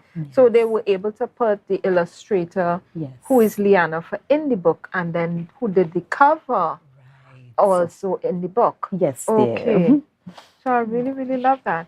And we have this published by Util Duncan. This is a local publisher right in Plymouth. Oh, yes. Right along the Plymouth Road. Yes. Okay, so my cousin Anne was familiar with her. And she, along with my sister, went to her. And she, Anne, was very excited because she likes to support local. Yes. And then Liana was 6 years old. So at that time, she was amazed that, you know, she could have written something so good. And she's the one that said, come on, let's do this. I love this. Yes. And I'm looking in the front, I'm seeing reviews. You have some amazing reviews in here, Liana. And there's a review from your Bethesda Government Primary School principal. Yes? And there's a review from the publisher herself. And you have a review from your area assemblyman, Zarisha Hackett. Oh, yes. That was so sweet of her. I love that. Yes.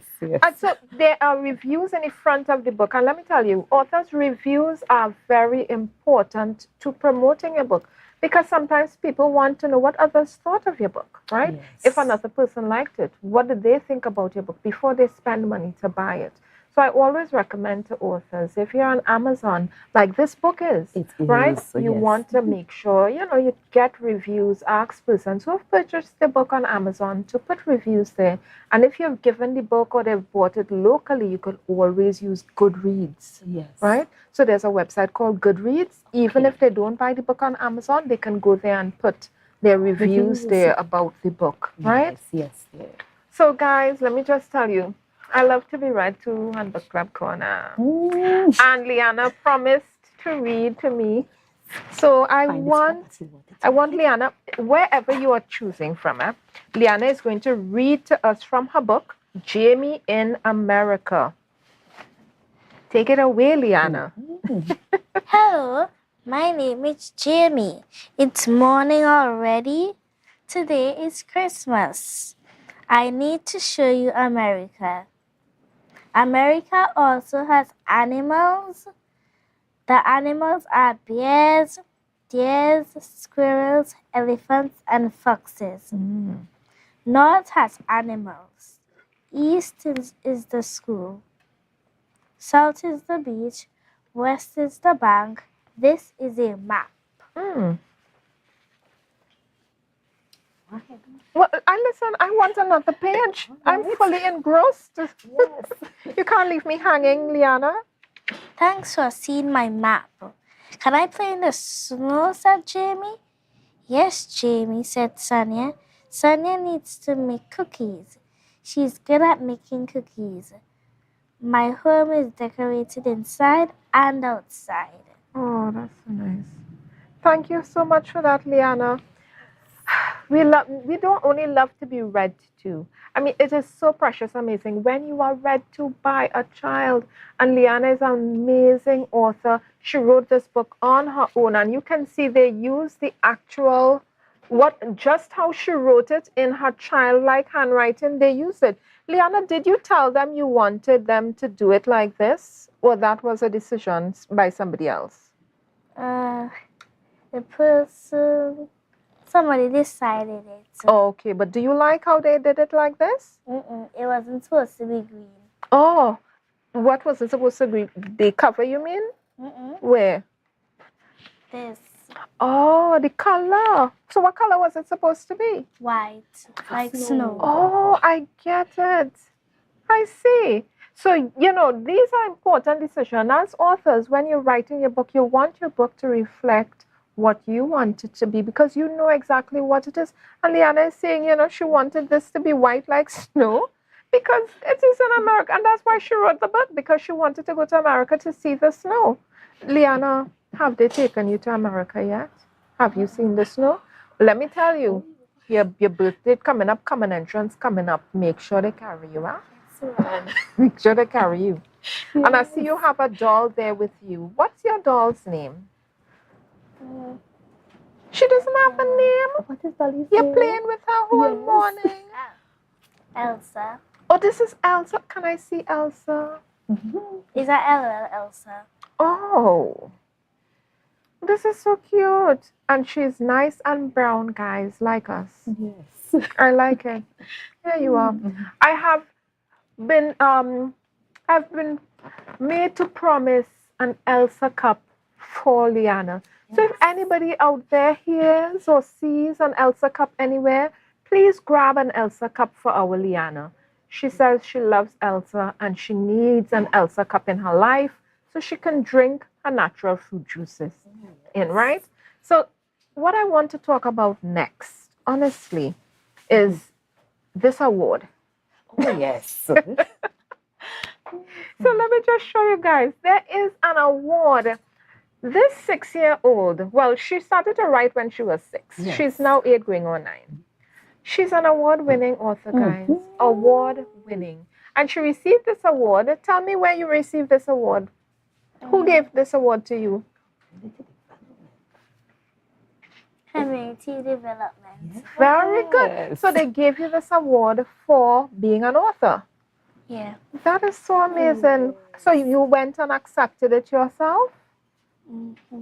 Okay, and how did you feel when you accepted your award? Good. Yes, you felt accomplished? I love that. When we see writers at young ages, as young as herself, this indicates to me that they've been writing for some time. True. And when I spoke to you, you told me she had been writing since she was 3. Yes.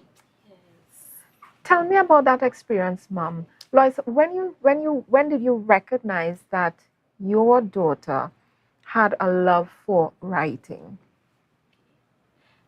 So I noticed Liana always in a corner, drawing, writing, but I really dismissed it like nothing. I didn't think, it was anything special, children always doing something.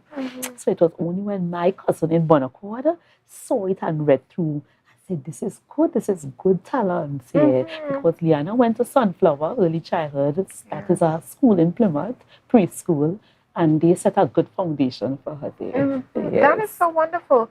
And we got a video. It's on our Instagram page, it's on our Facebook, but we got a video from Lois about Liana reading. We saw you reading to your classmates, to your alma mater, Sunflower Early Childhood Center. Yes. What gave you all the idea to do the read aloud to the class?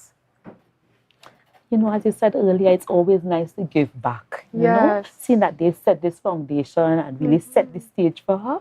Auntie Mary, who is the principal of that school, she is the one who actually called me and said, Liana could come. I said, yes, so let's do this. Yeah, that's really and the nice. children enjoyed it. Well, I saw, listen, they were so enthusiastic. Yes, yes. And so Auntie Mary says, isn't it wonderful, Liana? And somebody in the back saying, yes, it's wonderful. Yes. I said this I'm well excited about this reading.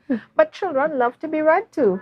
I don't know about them, but I have never gotten over being read to. I love it. True. It's just a relaxing exercise. You get to sit and relax. And Liana, do you read your book or read books to your mom to your aunties? It's switched around. Oh, they read to you? That's right. What do they read? What's your favorite book? Other than, of course, Jamie in America, what's your favorite book? I don't really have a favorite book. You just love all books. Yeah. I like that.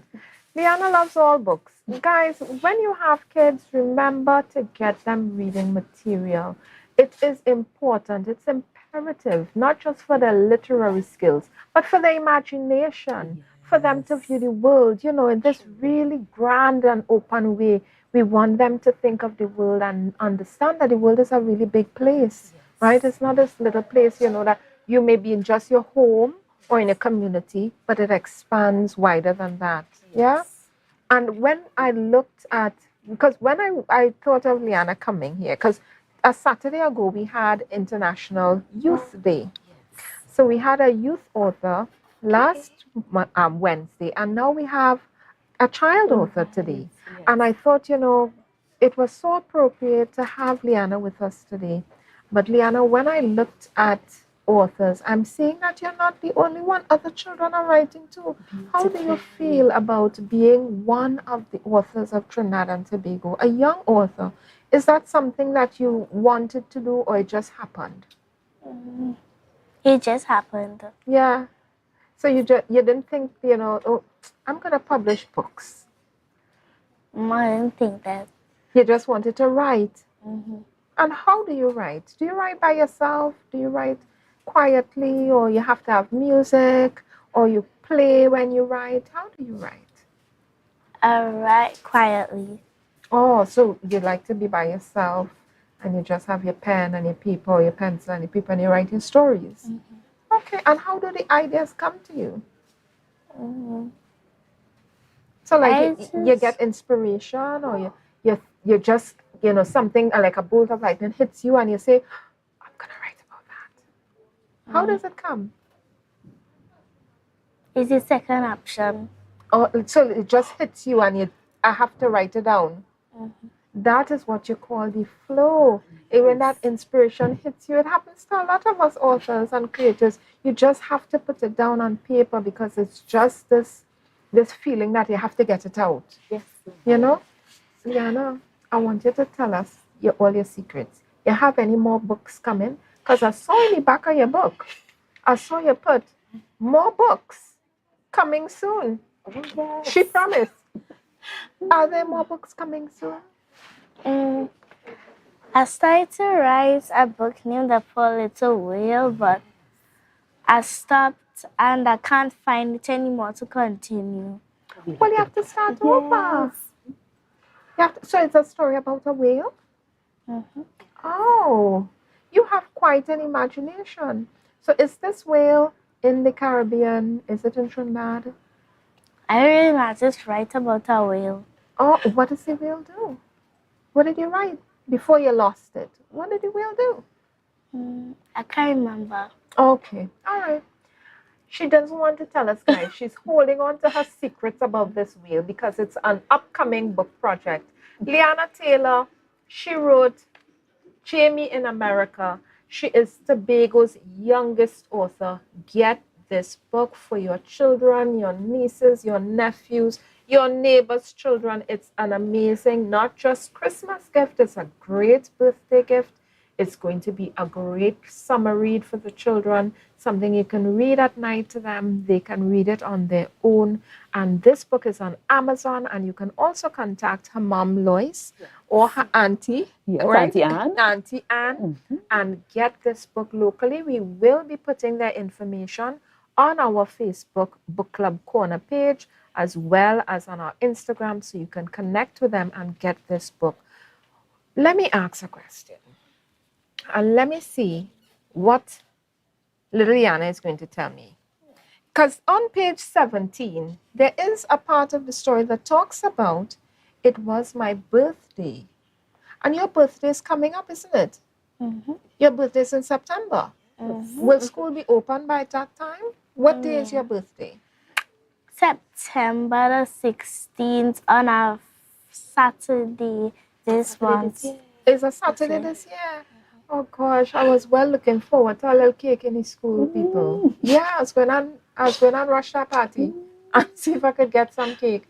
You all doing cake for the children? You think you might have a little, a little few friends over and do cake? What's happening, Mom? What's happening for her birthday?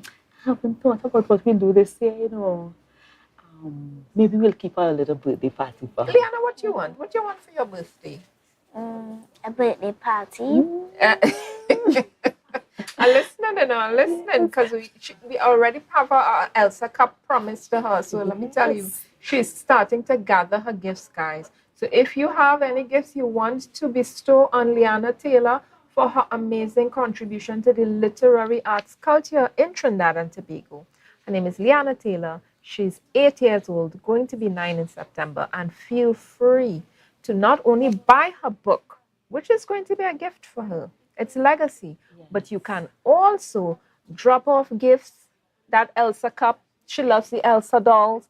And apart from that, her mom, I'm sure, has a really nice library for her. Tell me, Mom, what kind of books does she like? So Liana enjoys reading princess stories. So yeah, but when we go to the library, we'll pick like a variety of books. So yeah, so at night, we'll always try to read a story before going to bed. So y'all are members of the Scarborough Library? Oh, yes. Okay. Yes. So let me tell you, y'all see that? Y'all go and hustle and join the library. Oh, yes. You get free books. Do you love the library, Liana? You get to borrow all the books you want, right? Yes. And roam the library. They have story time and all kind of good things going on there, isn't it? Yes. What do you like to do when you go to the library? Let's sit down and read a book. So you just find a nice quiet spot and just read. Yeah. This is a young lady after my own heart. I love quiet time reading. Y'all, the library is there. Join the Scarborough Library. There's the Scarborough Library. There's the Roxborough Library as well. And Charlottesville Library. Those libraries, the membership is free. And you get a really cute library card. Gives you access to a number of things. Your DVDs you can rent. Let me tell you, you can borrow a whole plethora of things at the library. Not just DVDs, they have magazines. Sometimes they even give out free books. Guys, there's a table sometimes in the front. Yes, and they give out free books. Every time I see them advertised, we have free books. Let me tell you, I take my tail down to the library and I grab up still because they're just amazing. So I really love that you all are members of the Scarborough Library. I am too. And I have my own library card. I'm a frequent visitor to the library. I go there and spend the day sometimes. Nice. Yeah. It's a nice space. I must say that Liana's book is also in the library. Yes. You all hear that? So if you want Liana's book, you want to sample it, you want to have a read of it, get it at the Scarborough Library. Right? Yes. Go down to the Scarborough Library. Is it at the Roxborough and Charlottesville Library as well? I know it's in Scarborough for sure. Okay, yes. So Mom is saying, Lois is saying, it's in the Scarborough Library for sure. You can get it, borrow it, sit and read it quietly. And I'm sure you will probably bounce up on Liana in the children's library at some point. She and Mom, she's never by herself, guys. Safety first. Oh, yes. She's never by herself. It's Auntie Anne. Auntie Hazel. Yes. Auntie Hazel and there's Mom Lois. She's never by herself. She's always well protected and safe. And we want to thank you. We're wrapping up today. And we want to thank you, Lois and Liana, for being here with us. We're so happy you could come. This is, what's it called? Jamie in America. Jamie in America. And it's written by Tobago's youngest author, Liana Taylor. She was 6 years old when this book was published. She's now 8 years. She'll be 9 in September 17th, right? No, September the 16th. The 16th. Let me tell you, she's accepting early gifts, guys. Thank you. Remember that. And we also want to thank our kind sponsors for the pomegranates and 5 tasty. juice. Cheers. Cheers, Liana. And we also want to thank House of Sarabi for this amazing outfit. Yes. Really, really nice. And it's matching my glasses. Cuteness over here. Thank you, House of Sarabi. Thank you, Monifa. And thank all our sponsors over the last few episodes for keeping on with us. Guys, we're wrapping up today. Thank you for tuning in with us at Book Club Corner. This is the show where we showcase local authors, talk about their books, talk about their love for the written word and the literary arts. And we'll see you next week, Wednesday, when we have another local author, an award-winning journalist and award-winning author, and her name is Ira Mathur. I bet you did not know she went to school right here in Tobago. You'll tune in next week, and thank you for tuning in with us today.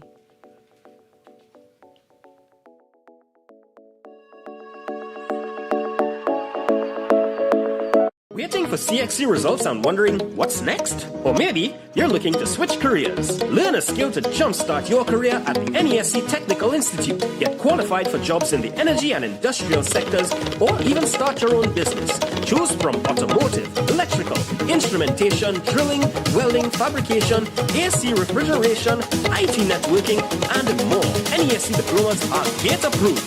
Classes begin in September. Visit nesc.edu.tt to apply. Summerama, real steam for the summer standard. Is a dream for the summer. Dreamy, steamy, standard. What you have, what you have? All the best deals, no drama. Standard be beat like a hammer. Go tell your friend, tell your papa, tell your mama. We got more, we got more. Standards are what is searching for. Quality brand, discounts galore. New things for the summer, online in store. Summertime is here, so make the most out of it at Standard. Never beaten on quality and price. Ignite.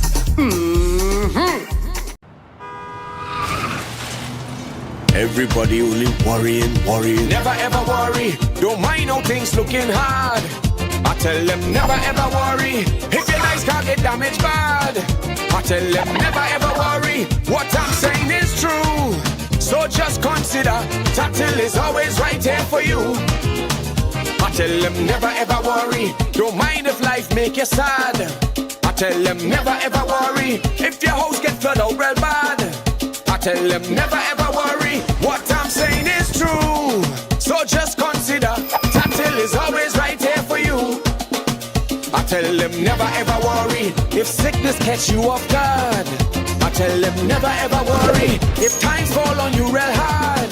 I tell them never ever worry. What I'm saying is true. So just consider Tatil will always be here for you. Never worry about a thing. Tatil, where people are people. You know what I mean.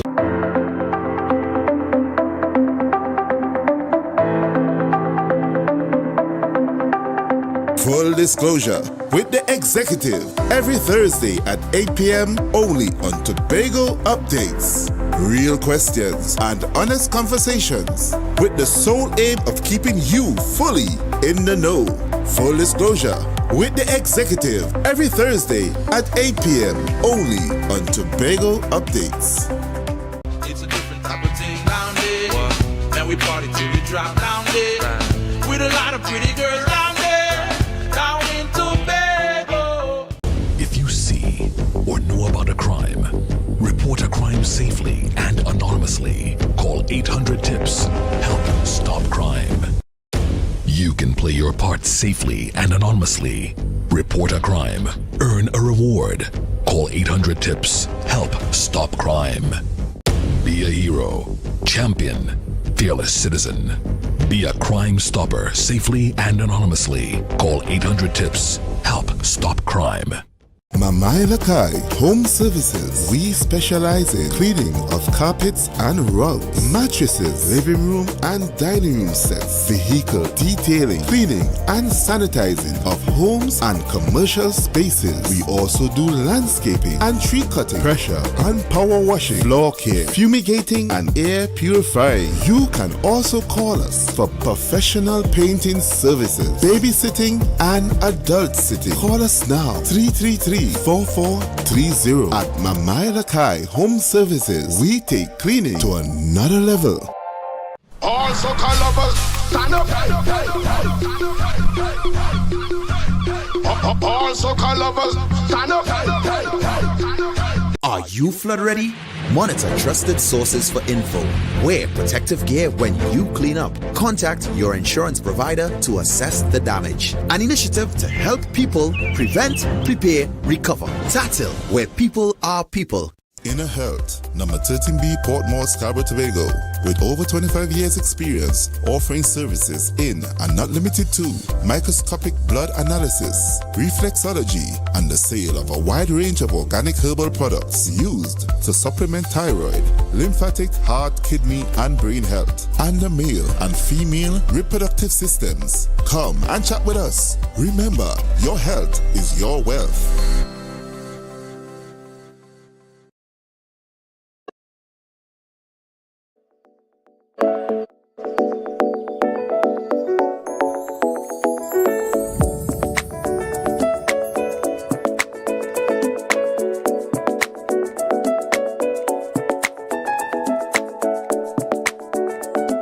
And we are back with Brunch, A Taste of Tobago. Oh my gosh, guys, I'm so happy that you stayed with us.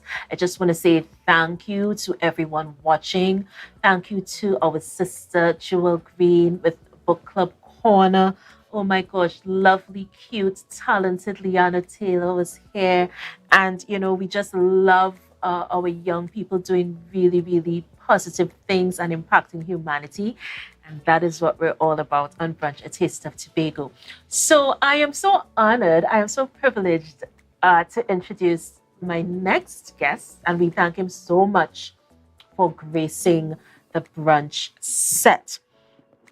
Mr. Reginald Vidal joins us. And let me tell you something, when you're talking about culture, you're talking about talent, you're talking about steel pan calypso, you name it. This is one of the names that you're going to hear. And we're so privileged to have him here. So welcome. Let me take the time to welcome you to Brunch. Thank you for taking the time off. Because I know, are you busy today? What's going on today? Well, I started the day. Well, first of all, let me thank you so very much for having me on this interview at your station. It's an honor, it's a pleasure. While it's not the first time I'm here, it's always a pleasure to be here. So again, this is a welcome pleasure to be here and to be interviewed by such gracious and graceful interviewer. Oh, thank you so much. He's so sweet. Oh my gosh. So let me welcome you to Brunch, A Taste of Tobago. Now, we hope to be seeing so much more of you. For those of you who are not aware, Mr. Vidal is the chairman of the National Steel Band Heroes Hall of Fame Foundation. I wanted to make sure that I got all those really, really important words. I wanted to make sure I got it right, because this organization has been doing so much for culture in our country. And so it brings me to my first question. Tell us a little bit about the foundation and the context of sustainable development for Trinidad and Tobago. Okay, well, thanks for that question. The foundation was conceptualized by me many years ago. It was an idea that I thought of. It's an idea that I tried to sell to several people, influential, and who could have done something about it. Right. Well, it never did happen. So I said, look, before I take it with me, it would serve no purpose. So in 2020, I brought it to the front, and the genesis of it started then at an interview which I joined to talk about the importance of the Iron Man in the steel band. That was in 2020. Right. Casually, I called in on a program. And someone called and says, well, yes, I agree with that. And I think I would like to see that and the foundation. And so I said, fine, that's a good cue. So from there on, I formed a committee and I gave the name National Steel Band Heroes Hall of Fame Foundation. And that is where the genesis started from in May 2020. The foundation started with a small executive. And as we traveled through time, of course, there were several major hindrances. One was COVID. Of course. So we had to put everything on the shelf between 2020 and 2022 when we had our first installation of inductees and awardees into the Hall of Fame. This year is our second year. Right. So we are making another step, another stride. And it's going to be another induction of 15 inductees into the Hall of Fame. Now, it's not just an awards function, it's an induction into a Hall of Fame, which is first of its kind in Trinidad, in the Caribbean, and internationally, that there is a Hall of Fame to place the heroes of the steel band movement in so that they can be recognized generally throughout the year and not just at any one particular time in the year. Definitely. Right? So it is a Hall of Fame. So it's induction, an award, and then you are placed into the Hall of Fame. Yeah. The Hall of Fame is going to be where visitors to the country can go and read the bios of various recipients, awardees, who are installed into the Hall of Fame. So it's like a museum, if you ask me, because you're going to go in and you're going to be able to read about people, like, for instance, some of the awardees, if you wish that I can mention last year. Yes, please. I can give you a few names of some of the awardees last year. And we had last year John Arnold, we had Dr. Roy Cape, Lawford Dupre, Edward Hart, Eddie Hart, Franca Hills Headley, Jimmy Phillip, Glenford Sobers. They are the living ones who received. Right. And then there were posthumous awards given to Vernon Birdie Mannett. He was from Invaders. You had Edgar Jr. Pouchette from Silver Stars. Yes, I think I remember. You had Ursula Tudor, the longest serving female panist in Desperados. Wonderful. She was inducted into the Hall of Fame. And we had Dr. Anthony Williams. They were all inducted into the Hall of Fame last year. And this year we have another 15. Yeah. But some of the names I'm not going to announce today. It's going to be held in my hat. And because there are some surprises as we want to bring to the fore on Independence Evening, the 31st of August at the Central Bank Auditorium at 5 o'clock.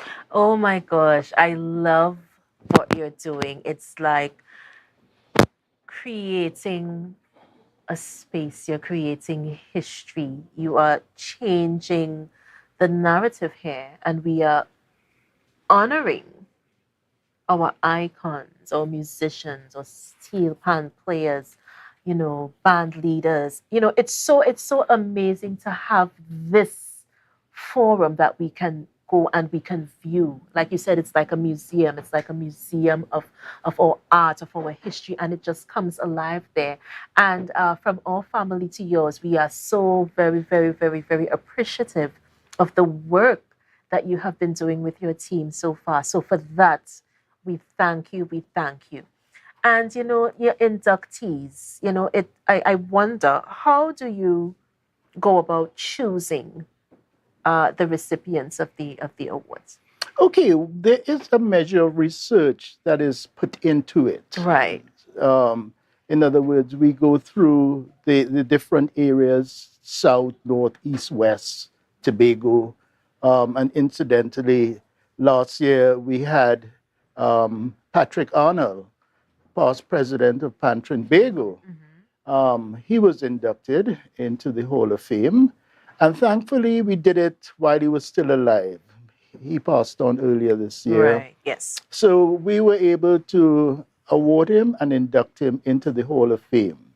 This year, we have 2 recipients to be inducted from Tobago. Okay. right? So Wonderful. Tobago is not to be left out under no circumstance. No, not at They are all. to be part of it, Yes. right? And then the others are from various parts of Trinidad, South, Port of Spain, East, and the West. So Right. that it all encompasses all those areas that are involved in the steel band movement Definitely. in Trinidad and Tobago. One of the things specifically with this whole concept is that there are a number of heroes who have gone, who were so involved and who measured up to the importance of the development of the steel pan in Trinidad and Tobago. They have gone and they have not been heard of. You might hear of them in passing, but they have gone and there has been no recognition for the work that they have done. The foundation has come to do that, to recognize them, to honor them, to give them that joy of happiness that they have been recognized for the work that they did many, many years ago. They can no longer do it, but they were part of the foundation building of the steel band movement in Trinidad and Tobago. Yes. But how is the committee contributing to the development of the steel band movement in Tobago? Well, it's not that we are contributing, because there already is a body which is the governing body of steel bands in Trinidad and Tobago that are, doing what they are supposed to do for the steel bands. What we are doing, we are recognizing those who contributed and are no longer contributing for one reason or another. Right. We are saying to you, we recognize you for the work you did under all sorts of conditions that you did it. Challenges, yes. Correct, but you did it, and you were able to see the light at the end of the tunnel insofar as the United Nations proclaiming a steel pan day. Yes, World Steel Pan Day, yes. Yeah, I mean, so these are people who must have contributed in no small way to reaching where we are today, So we are seeing our foundation as a very, very significant foundation, which is complementing the United Nations on their proclamation of World Steel Pan Day. So it is also joining us indirectly in recognizing these heroes and stalwarts of the steel band movement. Yeah. I feel honored to be doing it. I feel honored to be doing it from the perspective, it's an idea which I had, and I have lived to see it come to fruition. And the management of the foundation so far has excellent people who are involved, who are committed, and who understand the vision and who understand the mission of the foundation in terms of recognizing these people. And I feel good about it, that the team is working assiduously towards August the 31st, Independence Evening, at the Central Bank Auditorium in Port of Spain. Yeah, and I'm looking at you, and you are speaking to me with a beaming glow. You're so enlightened, you're prideful, you're honored, you're happy, and it's just all of these emotions bottled into one. Well, yes, and that's how I feel. And I mean, I'm not going to hide it. I'm happy about it. I mean, as we lead up to Independence afternoon, there are a few constraints which we are hoping to surmount. And the sponsorship aspect of it, we are hoping to achieve our goal in terms of sponsors coming on board. Other than that, everything is in place, the infrastructure, everything is in place for the central bank. We have done our planning initially and beforehand. We have covered basically all the grounds, and we are just basically waiting on the day to honor these people. Yes. I mean, I could just go back to last year with the inductees.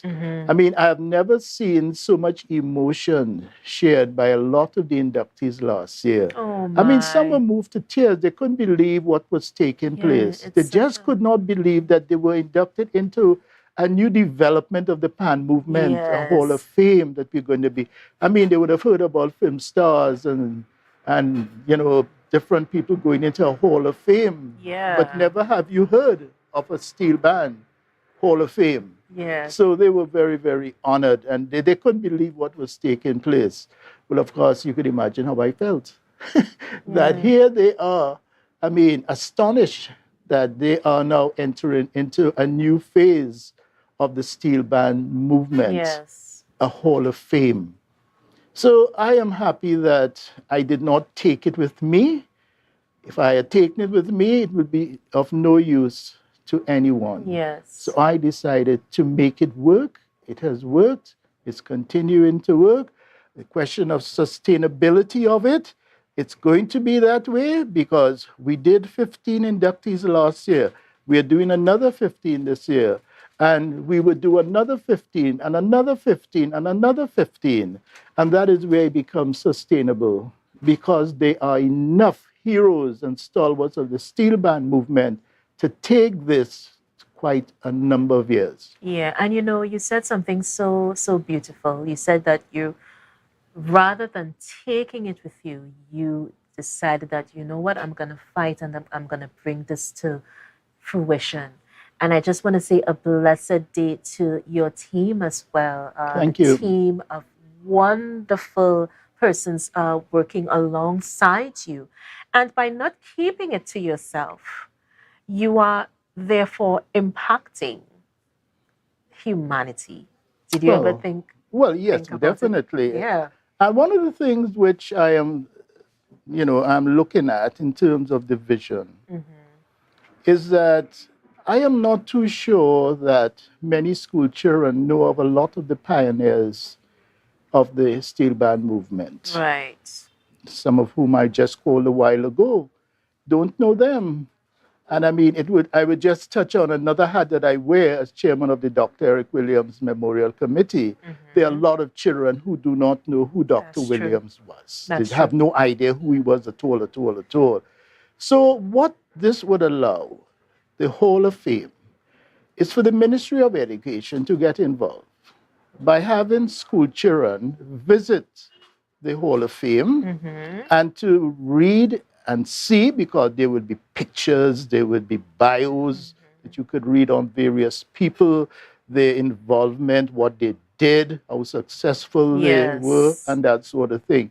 And to me, that should be an integral part of the educational system, the culture and the steel band or steel pans in Trinidad and Tobago. Yes. I think also that the United Nations has set the tone for the further development of the steel pan in Trinidad and Tobago by the acclamation that they gave.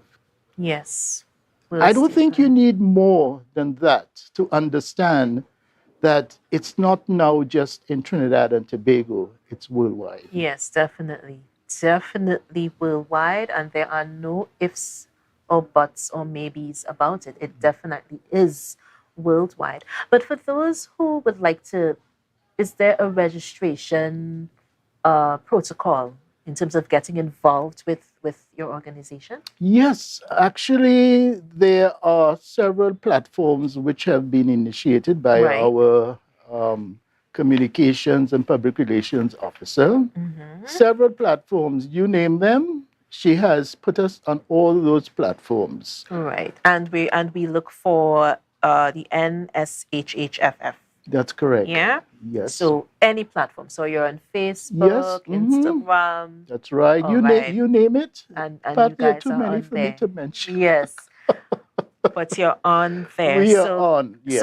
So that would give the instructions and all the information needed. Oh, yes. Yeah. Okay. So guys, look out for Mr. Vidal and his team. They are on all. You heard it here. He said that they are on all platforms. So you name it, they can be found there. For those of you wanting to register, wanting to find out more about the organization and what it does, and wanting to find out how you can be a part of this movement, of this etching in history, you can go to any of the platforms and you can sign up. Now remember, it is the National Steel Band Heroes Hall of Fame Foundation, and that is NSHHFF. So look on all the platforms, you name it, and they are there. His wonderful team is also there to direct you. You can also find telephone numbers, emails, any type of information that is required. So you heard it here on Brunch Tobago. Go to all the platforms and get involved. Yes. So back to you.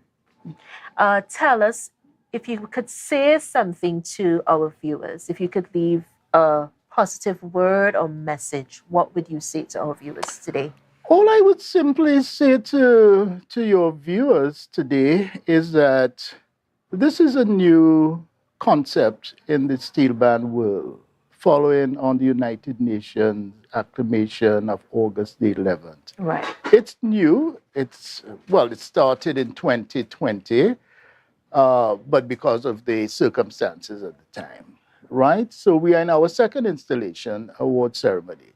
All we could ask of you is to support it by what we are having. We would expect to open it up not too long from now in possibly a public thing, but right now it's by invitations. Right. You can send in suggestions of people who you feel or who you know have been involved in the steel band movement, both present and past. And we would like to get from the person who will be recommending that person the bios, the history of their involvement. Definitely. The committee would meet and we would go through the bios and see the person's contribution. And based on the merit of it, they would be selected to be put into, as it were, the Hall of Fame. Yeah. And just remind us again, this event takes place on Independence Day at the Central Bank Auditorium. Yes. That's Independence Evening. And it climaxes also, it brings to an end this year's very auspicious occasion of Steel Band Month. Because incorporated into this month, there was the very significant United Nations proclamation of World Steel Band Day. Right. So it climaxes the month with that. And of course, I chose Independence Afternoon to have it climaxing the month of Steel Band because it is a free afternoon. It's no longer the Independence Day award ceremony that is normally was in the past. Right. That is now September Republic Day. Okay. So Independence Day is also a very significant day to the foundation on this 61st anniversary of our independence. Yes. So it closes that and it brings to an end the World Steel Band Month, as it were. Definitely. And it's so amazing. And we want to thank you so much for sitting with us on the brunch set today. Thank you so much for giving your time and continue in changing history, in making marks, in, observing and rewarding these pioneers, these icons who would have gone unnoticed in times gone by. So we are so thankful. Well, it is a pleasure for you to have had me on your program. I feel really honored that you've asked me to join you and to answer as many of the questions that you have asked me as it relates to the foundation. I hope I have. And I want to extend an invitation to you to the awards function on Independence Evening. It is a special invitation I'm extending to you. And I thank you. I would ask my secretary to forward an invitation to you, a formal invitation to you at the shortest. And I look forward to you being there to see you as close as I'm seeing you here on that evening. And I also would want to extend to the country, the Republic of Trinidad and Tobago, a very happy Independence Day, 61st anniversary of independence, and to ask the country to try and get back to where it was with peace, love, and happiness and to get away from all that is happening, the tension that is being created in the country today on this, the 61st anniversary of our independence. May God bless our nation, and thanks for having me. Definitely. And he said it so well. May God bless our nation, our wonderful twin island Republic of Trinidad and Tobago. I love you. I love you. I love you. I would not live anywhere else in the world. I'm just sticking that in there. But you know, that was brunch for today. We are wrapping. Please join us on Friday. It's going to be really amazing. Don't miss it. But before I go, our trivia question, we did have a winner today. The question, let me just go back to the question for today, and that was, where in Tobago would you find a lot of sunken ships? Okay, Malika or Malika? I hope I'm saying it correctly. Malika Best got the answer. The answer is Rockley Bay. Yes, yes, yes. Rockley Bay in Scarborough. All right, so congratulations to Malika. And that was brunch today, guys. A Taste of Tobago. Join us on Friday. Remember, I am your host, JW Moore, aka J Soul, and I'm just a part of the team that makes it happen right here on Tobago Updates Television. See you guys on Wednesday. Have a blessed one.